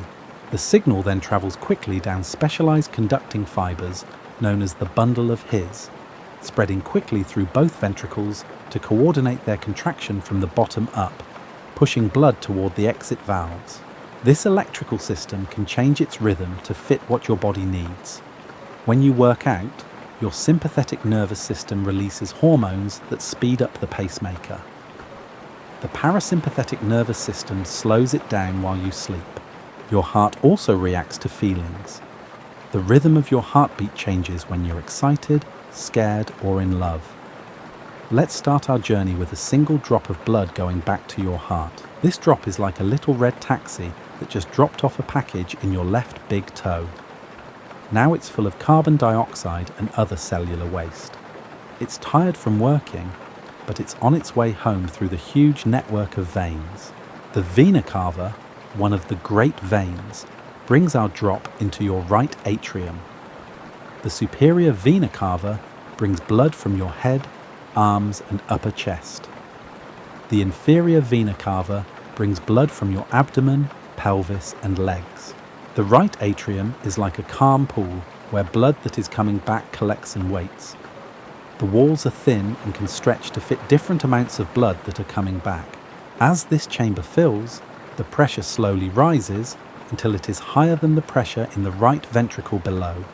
When the tricuspid valve opens, our drop flows into the right ventricle like water through an open gate. The right ventricle is getting ready to do something. Its muscles start to tighten, building up pressure like a bellows getting ready to fan a fire. The tricuspid valve snaps shut behind our drop, so we can't go back now. The pressure keeps rising until it breaks through the pulmonary valve's resistance, which opens up quickly.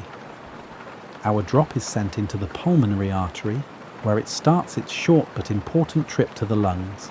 This trip to the lungs is called pulmonary circulation, and it's not as big of a deal as what's coming next. The pulmonary artery quickly splits into two branches, one for each lung.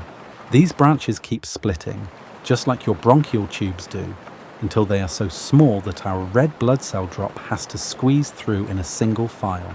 The way the branches are arranged is based on math that maximizes flow and minimizes resistance. Each division makes vessels that are smaller on their own but have a larger total cross-sectional area than the parent vessel.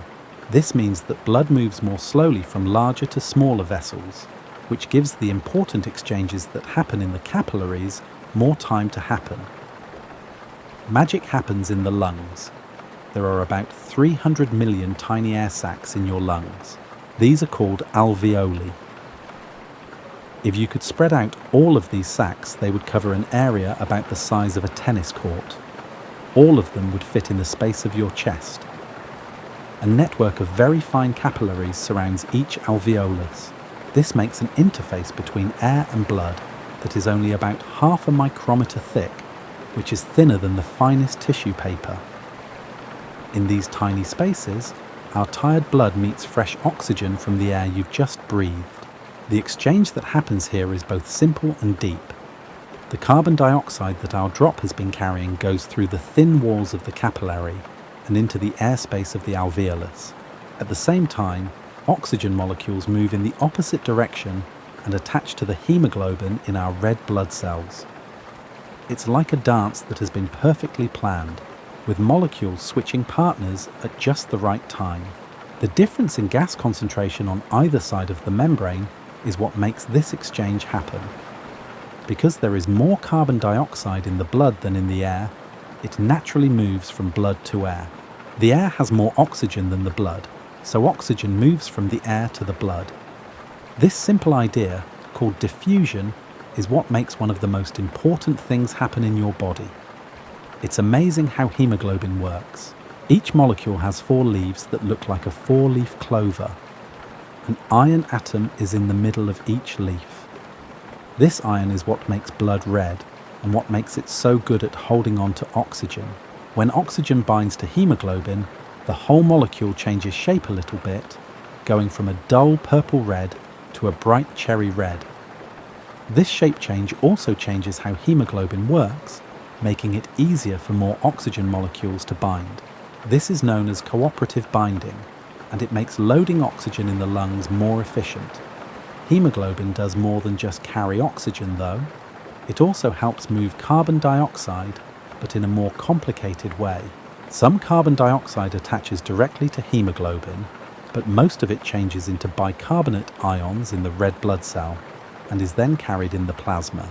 Hemoglobin also helps keep the pH of your blood stable by acting as a buffer that stops dangerous changes in acidity. The drop of blood has changed from venous blood to arterial blood. It is now fresh and full of oxygen. The blood that has just gotten oxygen flows from the capillaries into small vessels called venules and then into bigger pulmonary veins. These veins are strange because they carry oxygenated blood instead of deoxygenated blood. They take our refreshed drop back to the heart, specifically to the left atrium. This is the start of the second part of our trip.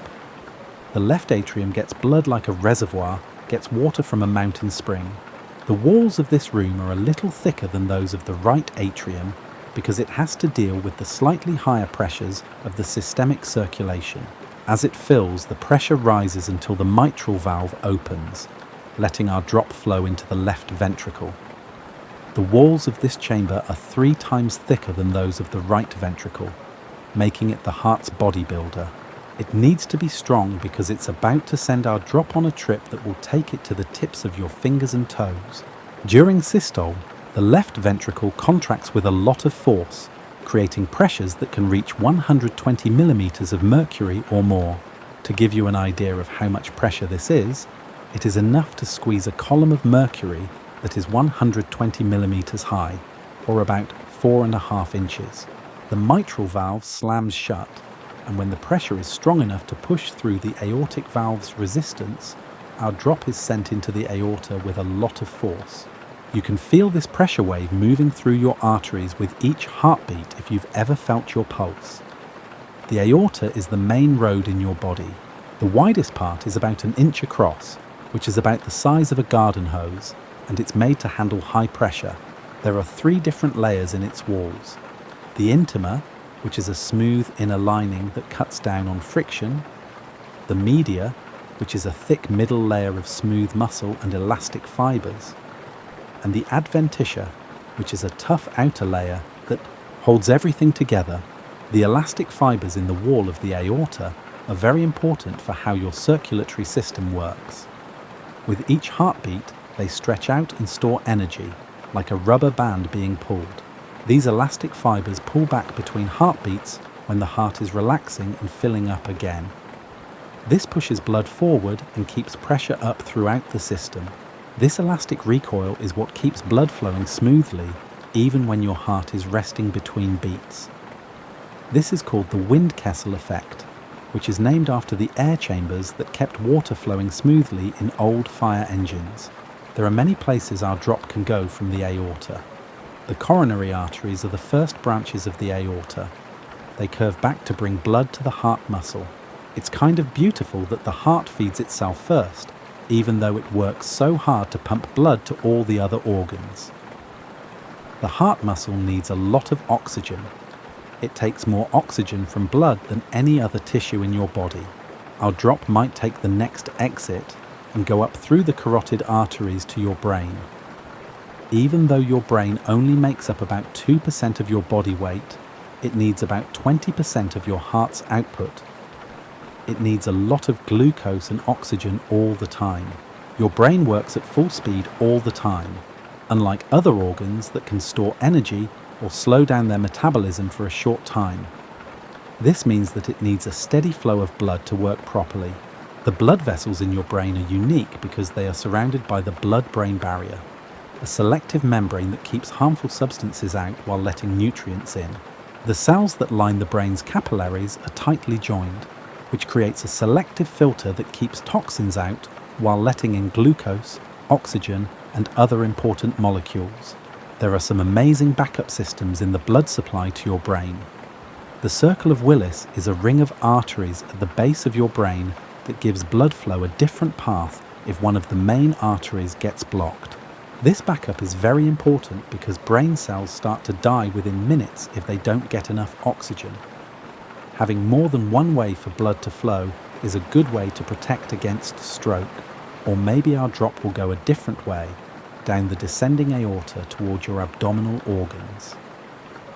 The celiac axis and superior mesenteric artery make up the first big branch that goes to your stomach, small intestine, liver, and pancreas. After you eat, these organs get more blood flow to help with digestion and absorption. Your kidneys need a lot of blood flow. They get about 25% of the blood that your heart pumps, even though they only make up about 1% of your body weight. They filter your blood and keep the chemicals in your body in the right balance so you can live. There are about 1 million tiny filtering units in each kidney. These are called nephrons, and they each have their own blood supply, which is a group of capillaries called a glomerulus. The kidneys do more than just filter waste. They also control blood pressure, make hormones that help make red blood cells, and keep the right amount of water and electrolytes in your body. You can change how much blood flows through your kidneys based on what your body needs. Hormones cause the blood vessels in the kidneys to narrow a little when you're dehydrated. This slows down filtration and keeps water in the body. Let's say our drop goes to your liver, which gets blood from two places. Most organs get oxygen-rich blood from arteries and send oxygen-poor blood back through veins. Your liver is different though. Like other organs, it gets oxygen-rich blood through the hepatic artery, but it also gets blood full of nutrients from your digestive organs through the portal vein. This means that the nutrients from your last meal go straight to your liver, where they are processed and packaged for delivery to the rest of your body. The liver has two blood supplies because it serves two purposes. It is a metabolic factory and a detoxification center. The hepatic artery brings oxygen to the liver, which needs it for its energy-intensive processes. The portal vein brings the liver the raw materials it needs to do its job, such as nutrients, toxins, and other absorbed substances. The liver is an incredibly complicated chemical factory. It does more than 500 different things, like making proteins that help your blood clot and breaking down toxins that could hurt you. As our drop of blood goes through the liver's sinusoids, which are special capillaries that let blood and liver cells get close to each other, it might pick up proteins that have just been made, drop off toxins to be processed, or pick up glucose that has been changed from stored glycogen. It's amazing how well the liver can heal itself. It can grow back completely from as little as 25% of its original size. This ability to regenerate shows how important the liver is. Your body can't live without it, so evolution has given us this amazing backup system.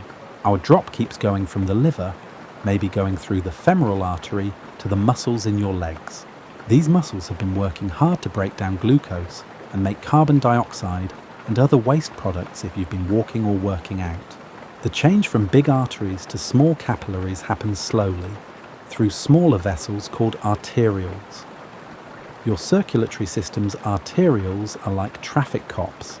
These tiny blood vessels, which you can't see with the naked eye, but are very important for circulation, can open and close to control blood flow to different tissues. Smooth muscle cells line them and respond to nerve impulses, hormones, and local chemical messengers to change the flow of blood as needed. The capillaries in your muscles are set up in networks that can get bigger or smaller, depending on how much blood they need. When you rest, a lot of these capillaries are closed, and blood moves through the tissue more directly through thoroughfare channels. But when your muscles need more oxygen and nutrients, these capillary beds open up wide, letting a lot more blood flow. During intense exercise, this can make blood flow to muscles more than 20 times faster. The exchange that happens in muscle capillaries is the opposite of what happens in your lungs. The oxygen in our blood goes to muscle cells, where it will be used in the mitochondria, which are like cellular furnaces, to burn glucose and make energy. The process is very effective. It captures about 40% of the energy in glucose as usable cellular energy, and the rest turns into heat that keeps your body temperature stable. Carbon dioxide and other waste products leave the muscle cells and enter our blood. As arterial blood gives up its oxygen, it slowly changes from bright red to darker purple red. But this change in colour only tells part of the story. The blood also picks up metabolic acids that could be harmful if they build up, lactate from hard muscle work, and other cellular waste products. The walls of the capillaries are very thin, only one cell thick, to make these exchanges easier. But they're not just barriers that don't do anything. The cells that line capillaries actively control what goes through them by opening and closing gaps between cells to control the movement of bigger molecules. They can also make things that change the size of blood vessels, blood clotting, and inflammation. As our drop moves through the capillary networks, it eventually enters small vessels called venules, which are then followed by bigger veins. The arterial system and the venous system are very different from each other. Arteries are thick-walled and muscular, which makes them good at handling high pressure. Veins, on the other hand, are thin-walled and flexible, which makes them good at handling large amounts of blood at low pressure. About 60% of your blood volume is in your veins at any given time. These veins act as a reservoir that can be moved when needed. This venous reservoir is very important when you are under stress or lose blood. For example, when you give blood, your body quickly moves blood from this venous pool to keep blood flowing to important organs. Without you even realizing it, the veins can contract slightly to make less room for blood and push more blood back toward the heart. Veins have a tough job, especially the ones in your legs.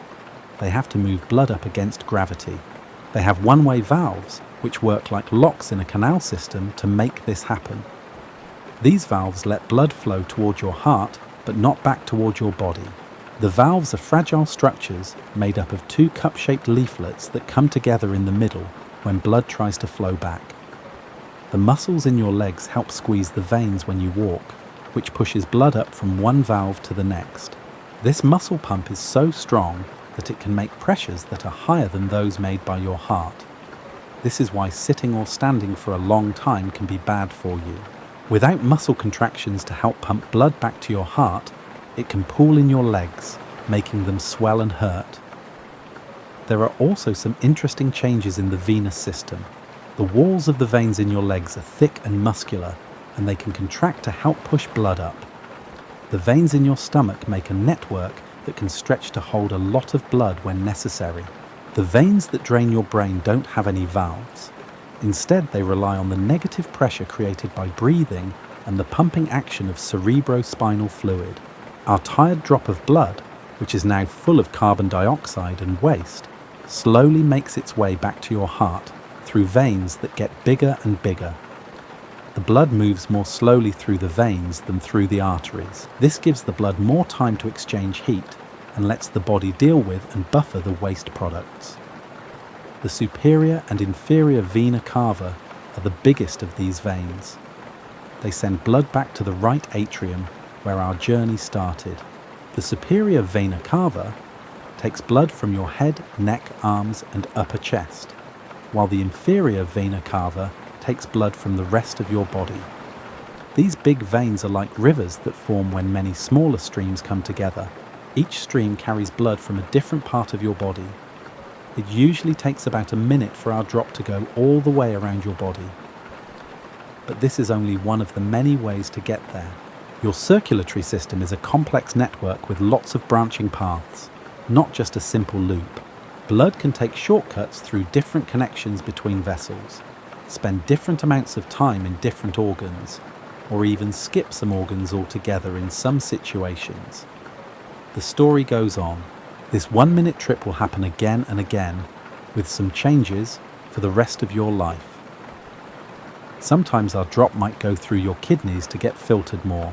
After a meal, it might spend more time in your digestive organs at other times to help move the nutrients it has just absorbed.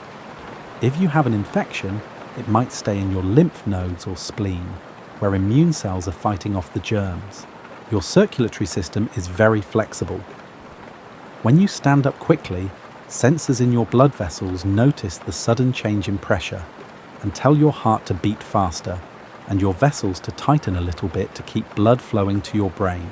This reaction happens in a matter of seconds, so you won't faint when you get up quickly. The changes are even bigger when you work out. Your heart rate can go from 60 to 70 beats per minute at rest to 150 or more beats per minute. Blood is sent to your working muscles instead of your less active organs. You take deeper breaths to get more oxygen. The blood vessels in your skin open up to help cool down the heat that your muscles make. Your nervous and endocrine systems work together to make all of these changes happen so that your body can handle more physical activity. When you're cold, your body tries to keep heat by sending less blood to your skin. This is why your hands and feet get cold first. When you're hot, the opposite happens.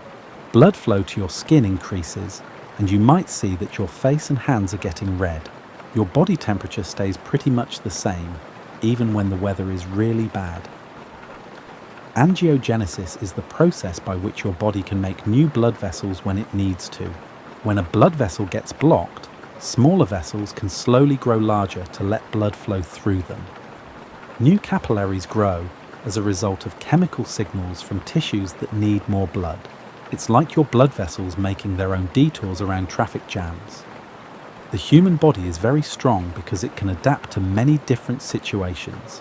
If the collateral circulation has had time to grow, people can live with big blockages in their main arteries. The body's ability to move blood around obstacles shows how redundant the system is. Blood is much more than just a fluid that moves things around. It's a complicated tissue in liquid form that carries hormones that control activities in your body, immune cells that protect you from disease, and platelets that can quickly seal any leaks in the system. Your blood also serves as a communication network, sending chemical signals from one organ to another. The makeup of blood is very carefully controlled. The liquid part is about 55% plasma, and the cellular parts make up about 45%. The hematocrit is the ratio of blood cells to plasma. It can change a little depending on your health, where you live, and how active you are. For example, when you are at a high altitude, your body makes more red blood cells to make up for the fact that the air has less oxygen. Erythrocytes, or red blood cells, make up the vast majority of the cells in blood. The cells in the human body that are unique are the ones that don't have a nucleus. They have given up their cellular headquarters so that hemoglobin can have more room. This gives them their unique biconcave disc shape, which has the most surface area for gas exchange and lets them squeeze through the smallest capillaries. Your spleen will recycle a red blood cell after it has made this trip through your circulatory system about 3,000 times. Red blood cells only live for about 120 days, so your bone marrow has to keep making new ones to replace the ones that die. Erythropoiesis is the name of this process, and it makes about 2 million new red blood cells every second. Leukocytes, or white blood cells, are just as important as red blood cells, even though there are fewer of them. They're like the police for your body, patrolling your blood and tissues to look for signs of invasion or problems inside. There are many kinds of white blood cells, and each one has a different job. Neutrophils are the immune system's first line of defense. They're like the police officers who patrol your blood and are always ready to respond to an injury or infection. They can get to trouble spots by squeezing through the walls of capillaries and crawling through tissues. Once they get there, they eat and kill bacteria and other threats. B cells, which make antibodies, and T cells, which coordinate immune responses and attack infected cells directly, are both types of lymphocytes. These cells have amazing memories. Once they have seen a threat, they can recognize it again years later and respond quickly. This is what makes us immune and why vaccines work. Monocytes are the big machines that make your immune system work. They can change into macrophages, which are big cells that can eat and digest cellular waste, dead cells, and different types of pathogens. They're especially important for cleaning up after injuries and infections. Eosinophils and basophils are types of white blood cells that help fight off allergies and parasitic infections. Basophils release histamine and other chemicals that cause allergic reactions, while eosinophils are especially good at fighting parasitic worms. Platelets, also called thrombocytes, are the cells that fix things in your circulatory system when they break down. These tiny pieces of cells usually move through your blood without any problems, but when they hit damaged blood vessel walls, they spring into action. They stick to the wound and to each other, making a plug that stops the bleeding. Platelets do more than just fill in holes, though. They also let out chemicals that start a chain reaction that makes fibrin, which are protein fibers that weave together to make a clot. There are more than a dozen different proteins that work together in this process, which is called coagulation. It's so complicated that messing up any step can cause bleeding problems or, on the other hand, too much clotting. Plasma is the liquid part of your blood. It is 90% water, but the other 10% is made up of hundreds of different dissolved substances. Proteins keep blood at the right thickness and osmotic pressure, which stops fluids from leaking out of blood vessels and into tissues. Albumin is the most common of these proteins. It acts like tiny sponges that hold water in the blood. Your cells get their energy from glucose. Hormones, especially insulin and glucagon, carefully control how much glucose is in your blood. After you eat, your blood sugar levels go up because your body absorbs nutrients from your digestive tract. Insulin tells cells to take in glucose, and the liver turns extra glucose into glycogen so it can be stored. Glucagon tells the liver to break down stored glycogen and release glucose back into the bloodstream when blood sugar levels start to drop between meals. This delicate balance makes sure that your cells always have fuel even when you aren't eating. Hormones travel through your blood to get to the organs they need to work on. These chemical messengers control everything that happens in your body, from the quick reactions of adrenaline to the slow, long-term effects of growth hormone. Hormones are usually only present in small amounts in blood, but they can have big effects. Like security guards, antibodies patrol your bloodstream looking for certain threats that they have been trained to spot. These Y-shaped proteins can stick to bacteria, viruses, and other foreign things, marking them for death by other parts of your immune system. Waste products from cellular metabolism also move through your blood to organs that can get rid of them. You breathe out carbon dioxide through your lungs. Your kidneys get rid of urea and other nitrogen-containing wastes by making urine. The liver breaks down or gets rid of a lot of toxins. Another important job of your circulatory system is to keep your body temperature stable. Your blood takes in heat from your liver and muscles and spreads it throughout your body. Your core body temperature stays pretty stable, only changing a little bit even when the temperature and activity levels around you change a lot. When it's too hot, the blood vessels in your skin open up, letting more warm blood flow to the surface where it can cool off. You might also start to sweat, and as the sweat dries, it takes more heat with it. When you're cold, the blood vessels in your skin tighten, keeping warm blood in your core where it's needed most. You might also start to shake, which makes heat by making your muscles contract.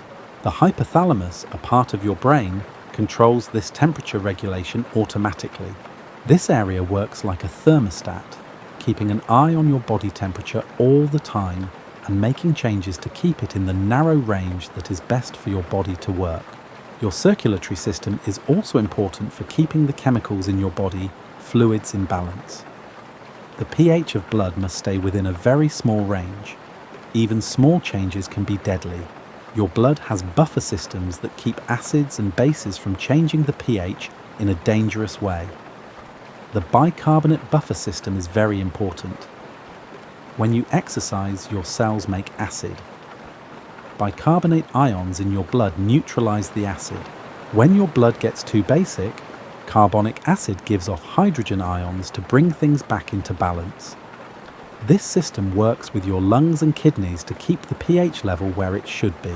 Your circulatory system moves ions, which are electrically charged particles, from places where there are too many to places where there are not enough.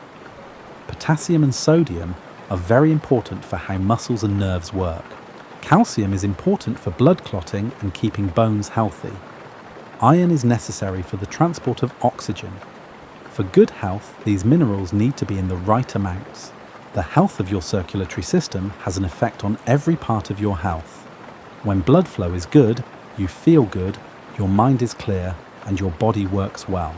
If your circulation isn't working right, you might feel tired, have trouble concentrating, or notice that wounds take a long time to heal. One important sign of a healthy circulatory system is blood pressure. The systolic pressure, which is the higher number, shows how much pressure there is when your heart beats. The lower number, or diastolic pressure, shows the pressure when your heart is at rest. Both numbers are important, and things you do in your daily life can affect both of them. Hypertension, or high blood pressure, makes your heart work harder and can hurt the walls of blood vessels over time. Low blood pressure can cause organs, especially the brain, to not get enough blood flow. The best blood pressure for each person is different, but most experts agree that lower is usually better, as long as it is not too low. Your circulatory system gets a lot of benefits from exercise. Working out regularly makes your heart muscle stronger and more effective. A healthy heart can pump more blood with each beat, so it can beat slower while still meeting your body's needs. This is why athletes' resting heart rates are often in the 50s or even 40s. Your blood vessels also get healthier when you work out. Exercise makes your body make more nitric oxide, which helps blood vessels relax and get bigger. It can also help your muscles grow new capillaries, which makes it easier for oxygen to get to them and waste to leave them. What kind of exercise you do is important. Aerobic exercise, which includes activities that make your heart beat faster for long periods of time, is the best for your heart health. This includes swimming, jogging, walking, biking, and dancing. Resistance training, like lifting weights, is good for your heart in different ways. Even a little bit of exercise can be very good for you. Walking quickly for 30 minutes most days of the week can lower your risk of heart disease, stroke, and a lot of other health problems. The most important thing is to be consistent. Moderate exercise on a regular basis is better than intense exercise every now and then. The foods you eat also have a direct effect on your circulatory system. Your blood carries the nutrients from the food you eat to every cell in your body. It also carries the effects of bad food choices. Foods high in saturated and trans fats can make fatty deposits build up in your arteries. On the other hand, foods high in antioxidants can help keep your blood vessels safe from damage. Fish, walnuts, and flax seeds are all good sources of omega-3 fatty acids, which have anti-inflammatory effects that are good for your circulatory system. They can help lower blood pressure, make blood vessel walls work better, and stop blood from clotting. These healthy fats are absorbed by the cell membranes in your body, which makes them more flexible and useful. Fruits and vegetables have antioxidants that protect your blood vessels from damage caused by free radicals. Your body makes these unstable molecules on its own, but they can hurt you if they aren't neutralized. Vitamins C and E, as well as flavonoids and carotenoids, are all good for your blood vessels. Whole grains, fruits and vegetables all have fiber in them, which can help lower cholesterol levels in your blood. Soluble fiber sticks to cholesterol in your digestive tract, which stops it from being absorbed. This makes your liver use up cholesterol that it has stored to make bile acids, which lowers the amount of cholesterol in your blood. Many people have high blood pressure because they eat too much salt. When you eat too much sodium, your kidneys hold on to more water to dilute it, which raises blood volume and pressure. Cutting back on salt can help lower blood pressure, especially in people who are sensitive to salt. Stress also has a big effect on your circulation. When you're under a lot of stress for a long time, your sympathetic nervous system stays active, which can cause your blood pressure and heart rate to stay high. Stress hormones like cortisol and adrenaline make blood vessels narrow and make the heart work harder. This long-term activation can lead to heart disease over time. Finding ways to relax, like meditation, deep breathing, or just making sure you get enough sleep, can have a positive effect on your heart health. When you relax, your parasympathetic nervous system takes over. This slows your heart rate, lowers your blood pressure, and makes your circulatory system work better. Sleep is very important for the health of your heart and blood vessels. When you are in deep sleep, your heart rate and blood pressure drop naturally. This gives your cardiovascular system a chance to rest and heal. Growth hormone, which is mostly released while you sleep, helps keep blood vessel walls strong and repair them. People who don't get enough sleep on a regular basis are more likely to have heart disease, strokes, and high blood pressure. As we get older, our circulatory system has to deal with new problems. As time goes on, blood vessels naturally lose some of their elasticity. This is called arteriosclerosis. The walls of arteries get thicker and stiffer, which makes it harder for them to expand and contract with each heartbeat. This makes the heart work harder, which can raise blood pressure. As we get older, the heart muscle itself may change. sometimes getting a little thicker and less effective. The maximum heart rate goes down as you get older, but this doesn't always make it harder to do everyday things. The heart's electrical system can become irregular, but most of these changes are not dangerous. But a lot of the changes we think of as signs of aging are really caused by how we live, not by getting older. People who stay active, eat well, and handle stress well often have very healthy hearts and blood vessels even when they are older. Successful aging means keeping your heart healthy by making smart choices about how you live. Modern medicine has come up with some amazing ways to treat problems with the circulatory system. Surgeons can put in new heart valves made of strong materials or biological tissue from other species to replace ones that are broken. They can use blood vessels from other parts of the patient's body to get around blocked arteries. This makes new paths for blood to flow around damaged areas. Surgeons can even move entire hearts in the most serious cases. In 1967, the first human heart transplant was done. At first, the results were not good, but better surgical methods and anti-rejection drugs have made heart transplantation a good option for people with end-stage heart failure. Drugs can help keep blood pressure in check, stop blood clots from forming, and help the heart work better. ACE inhibitors and ARBs help blood vessels relax, which makes the heart work less. Beta blockers lower blood pressure and slow the heart rate. Statins can lower cholesterol levels and may also help blood vessels by reducing inflammation. Antiplatelet drugs, such as aspirin, can help stop blood clots that could lead to strokes or heart attacks. But the choices you make every day may be the best medicine for your circulatory system. The foods you eat, how much you move, how you deal with stress, and how well you sleep all have a big effect on your heart health. You have complete control over these choices, and you can see their effects fairly quickly. The arteries and veins are the main highways of your circulation, but that's not the end of the story. The lymphatic system is a whole other circulation system that works closely with your blood circulation. Blood flows in a closed loop, but lymphatic fluid only flows in one direction, from your tissues back to your bloodstream. The lymphatic system starts with tiny blind-ended vessels in your tissues that pick up extra fluid that has leaked out of blood capillaries. Lymph is a type of fluid that is like blood plasma, but has fewer proteins in it. The lymphatic vessels slowly come together to form bigger collectors, which then empty into big veins near your heart. Lymphatic vessels don't have a central pump like blood vessels do. Instead, they move lymph along by using the contraction of nearby muscles, the pulsation of nearby arteries, and one-way valves. The walls of the vessels have smooth muscle in them that contracts in a rhythm, which helps move lymph forward. Lymph nodes are small, bean-shaped organs that are spread out through your lymphatic system. They act like security checkpoints where immune cells check the fluid for signs of infection or other problems. When you have an infection, these nodes often get bigger because immune cells are multiplying to fight the germs.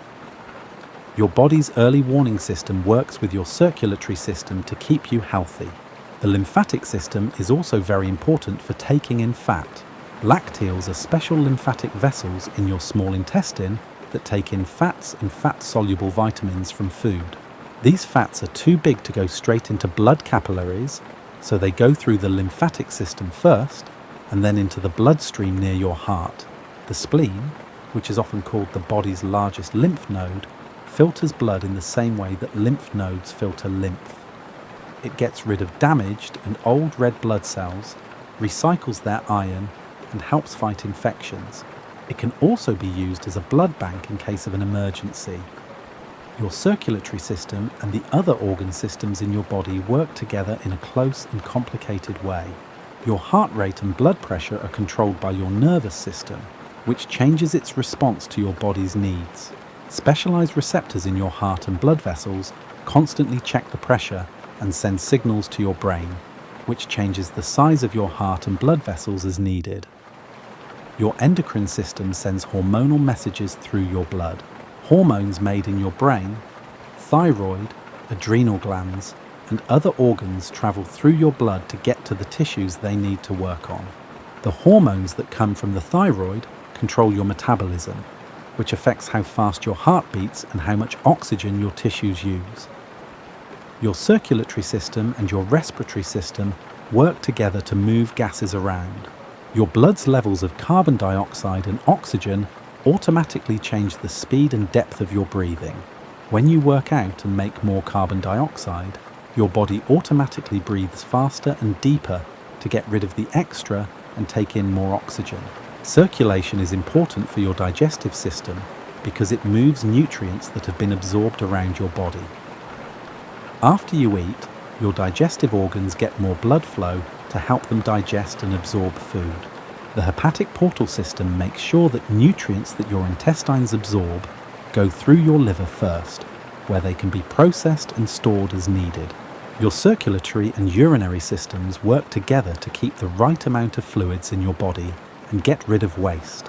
Your kidneys are always checking the makeup of your blood and changing how they filter and reabsorb it to keep the right levels of different substances. The kidneys also make hormones that help control blood pressure and the production of red blood cells. Your skin even helps your circulatory system keep your body at the right temperature. Depending on what your body needs, blood flow to your skin can change a lot. When it's hot outside or when you work out, blood flow to the skin can go up by more than 10 times to help cool it down. When it's cold, blood flow to the skin slows down to keep heat in the important organs. It's almost poetic that the same blood that brings oxygen to your brain cells while you think about these words also brought the nutrients that made those brain cells in the first place.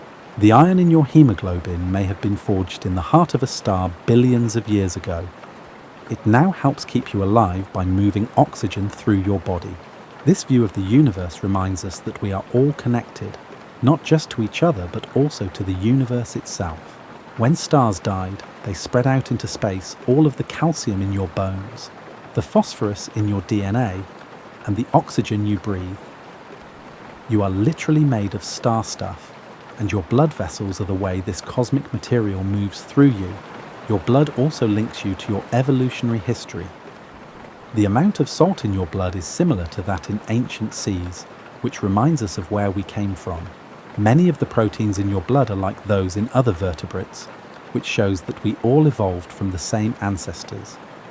Your heart has 4 chambers, and your pulmonary and systemic circulations are separate. This basic design is the same as that of other mammals and has been improved over millions of years of evolution. The story of circulation is also a story of finding things out. For most of history, people didn't know how blood flowed through the body. Doctors in ancient times thought that tissues ate blood and that it had to be replaced all the time. William Harvey didn't correctly describe how blood flows until 1628. He showed that blood flows in a closed loop and that the same blood is recycled through the body over and over again. Harvey's discovery changed medicine and biology forever. It showed that the body worked like a machine and could be studied and understood by carefully watching and testing things. This mechanistic view of the body was the basis for modern medicine and physiology. Later discoveries showed how blood vessels are made up of tiny parts, how the lymphatic system works, and how circulation is controlled by a number of different systems. Scientists could see capillaries for the first time and watch blood cells move through them thanks to the microscope.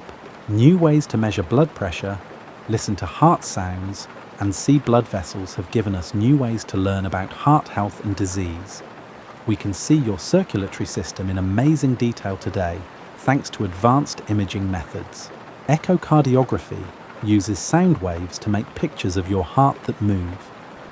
Angiography uses X-rays and contrast dyes to show blood vessels. MRI can show how blood flows through vessels without having to do any surgery. These tools let doctors find and treat heart problems with an accuracy that has never been seen before. More and more research is showing us new things about how the heart works. Researchers have found that blood vessels change their own size by making things like nitric oxide. They found out that inflammation is a big part of how atherosclerosis forms. They found genes that change the risk of heart disease and are working on new treatments based on this genetic knowledge. Regenerative medicine has the potential to fix damaged hearts and blood vessels. Scientists are trying to grow new heart muscle from stem cells, make fake blood vessels out of materials that break down over time, and even build mechanical hearts that could permanently replace failing natural hearts. As you lie here tonight and listen to these words, your heart is beating steadily in your chest. Your blood is flowing quietly through miles of vessels, and millions of cells are exchanging information every second. It's a symphony of life going on inside you, a work of biological engineering that keeps going whether you're awake or asleep, thinking about it or not. One of the most reliable things in your life is the quiet flow of your blood. It started before you were born, when your tiny heart started beating about 3 weeks into your pregnancy. It has stayed with you through every joy and sorrow, every victory and failure, and every moment of love and loss. It will go on until the end of your life, when your heart stops beating and the great circulation comes to a stop. Your circulatory system has helped you grow and develop since you were a child. It has changed to meet the needs of adolescence, when growth spurts required more blood flow to tissues that were growing quickly. It has helped you through the activities and stresses of being an adult, changing how it works to meet your needs. Your circulation might tell stories about late nights when it worked harder to keep you awake, stressful times when it raced with worry, and happy times when it carried the hormones of happiness through your body. It might talk about the food it has moved, the toxins it has helped get rid of, and the infections it has helped fight. Your blood has been a silent witness to your life, holding the chemical traces of every meal you've eaten, every breath you've taken, and every emotion you've felt. It has been the way your body has talked to itself, the river that has linked every cell to every other cell. As you get ready for bed tonight, take a moment to think about how amazing this system is. Put your hand over your heart and feel how steady it is. This rhythm has been with you since you were a baby, and it will always be with you. You can feel the pulse in your wrist, which is proof that pressure waves are moving through your arteries with each heartbeat. As you rest, billions of red blood cells are traveling through your body, carrying the oxygen that will fuel your dreams.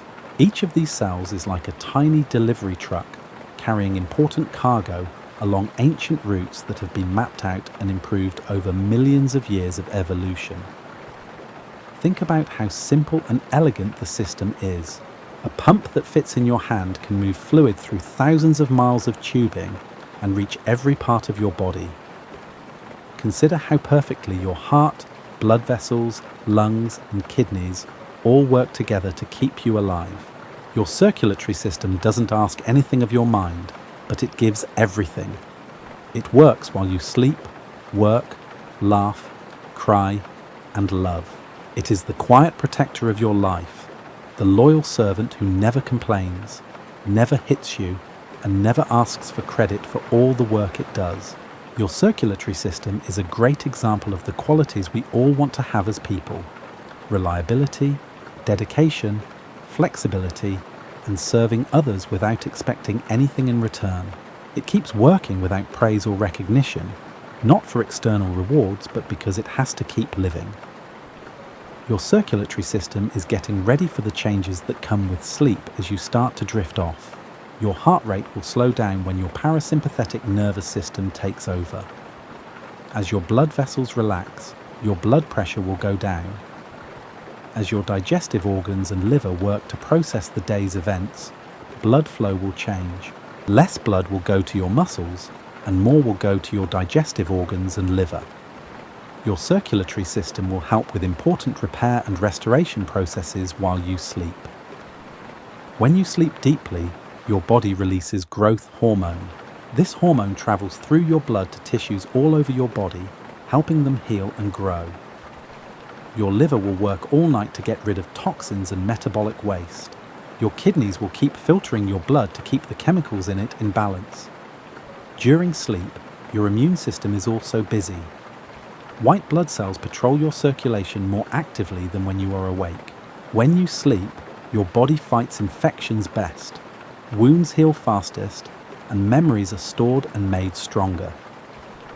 Your circulation is what brings nutrients to your body, takes away waste, and keeps everything in your body working together.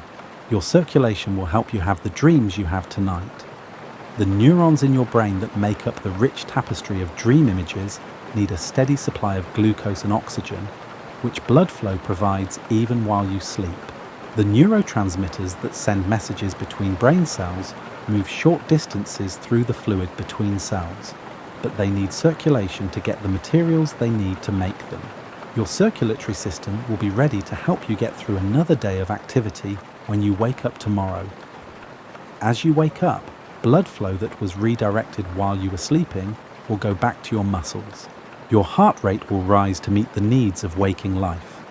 Stress hormones that keep you awake will move through your blood to the organs they need to reach. Sleep well tonight, knowing that your amazing circulatory system will keep doing its job while you sleep, getting your body ready for tomorrow's adventures and keeping the delicate balance that keeps you alive and healthy. Your blood will have delivered fresh nutrients to every cell, carried away the waste products of the day's activities, and kept the chemical balance that lets you think, feel, and be. You'll wake up feeling refreshed. Blood moving through your body is more than just a mechanical process. It's what keeps you alive. It links all of your parts together, making a single whole out of billions of cells. Your circulation is like a thread that holds your life together. It is like a river that flows through your body. As you drift off to sleep, keep in mind that you are part of a chain of circulation that has been going on since the first complex life forms on Earth. Hundreds of millions of years ago, the first hearts beat and set the pattern for your heart to follow tonight. You have the knowledge of many generations inside you. The experience of evolution is written into the very structure of your cells and organs. Your blood flow links you to both your past and your future. The nutrients that are in your blood right now will help make new cells tomorrow. The waste products that are being taken away will make room for new growth and renewal. Your circulatory system protects your current self and shapes your future self. Good night, and thank you for coming along on this calm trip through the quiet highways of your circulatory system. Until we meet again to peacefully explore the wonders inside you, sleep well knowing that your blood flows on, carrying with it the essence of life itself. Your circulation continues its ancient dance through the night, which is a quiet miracle.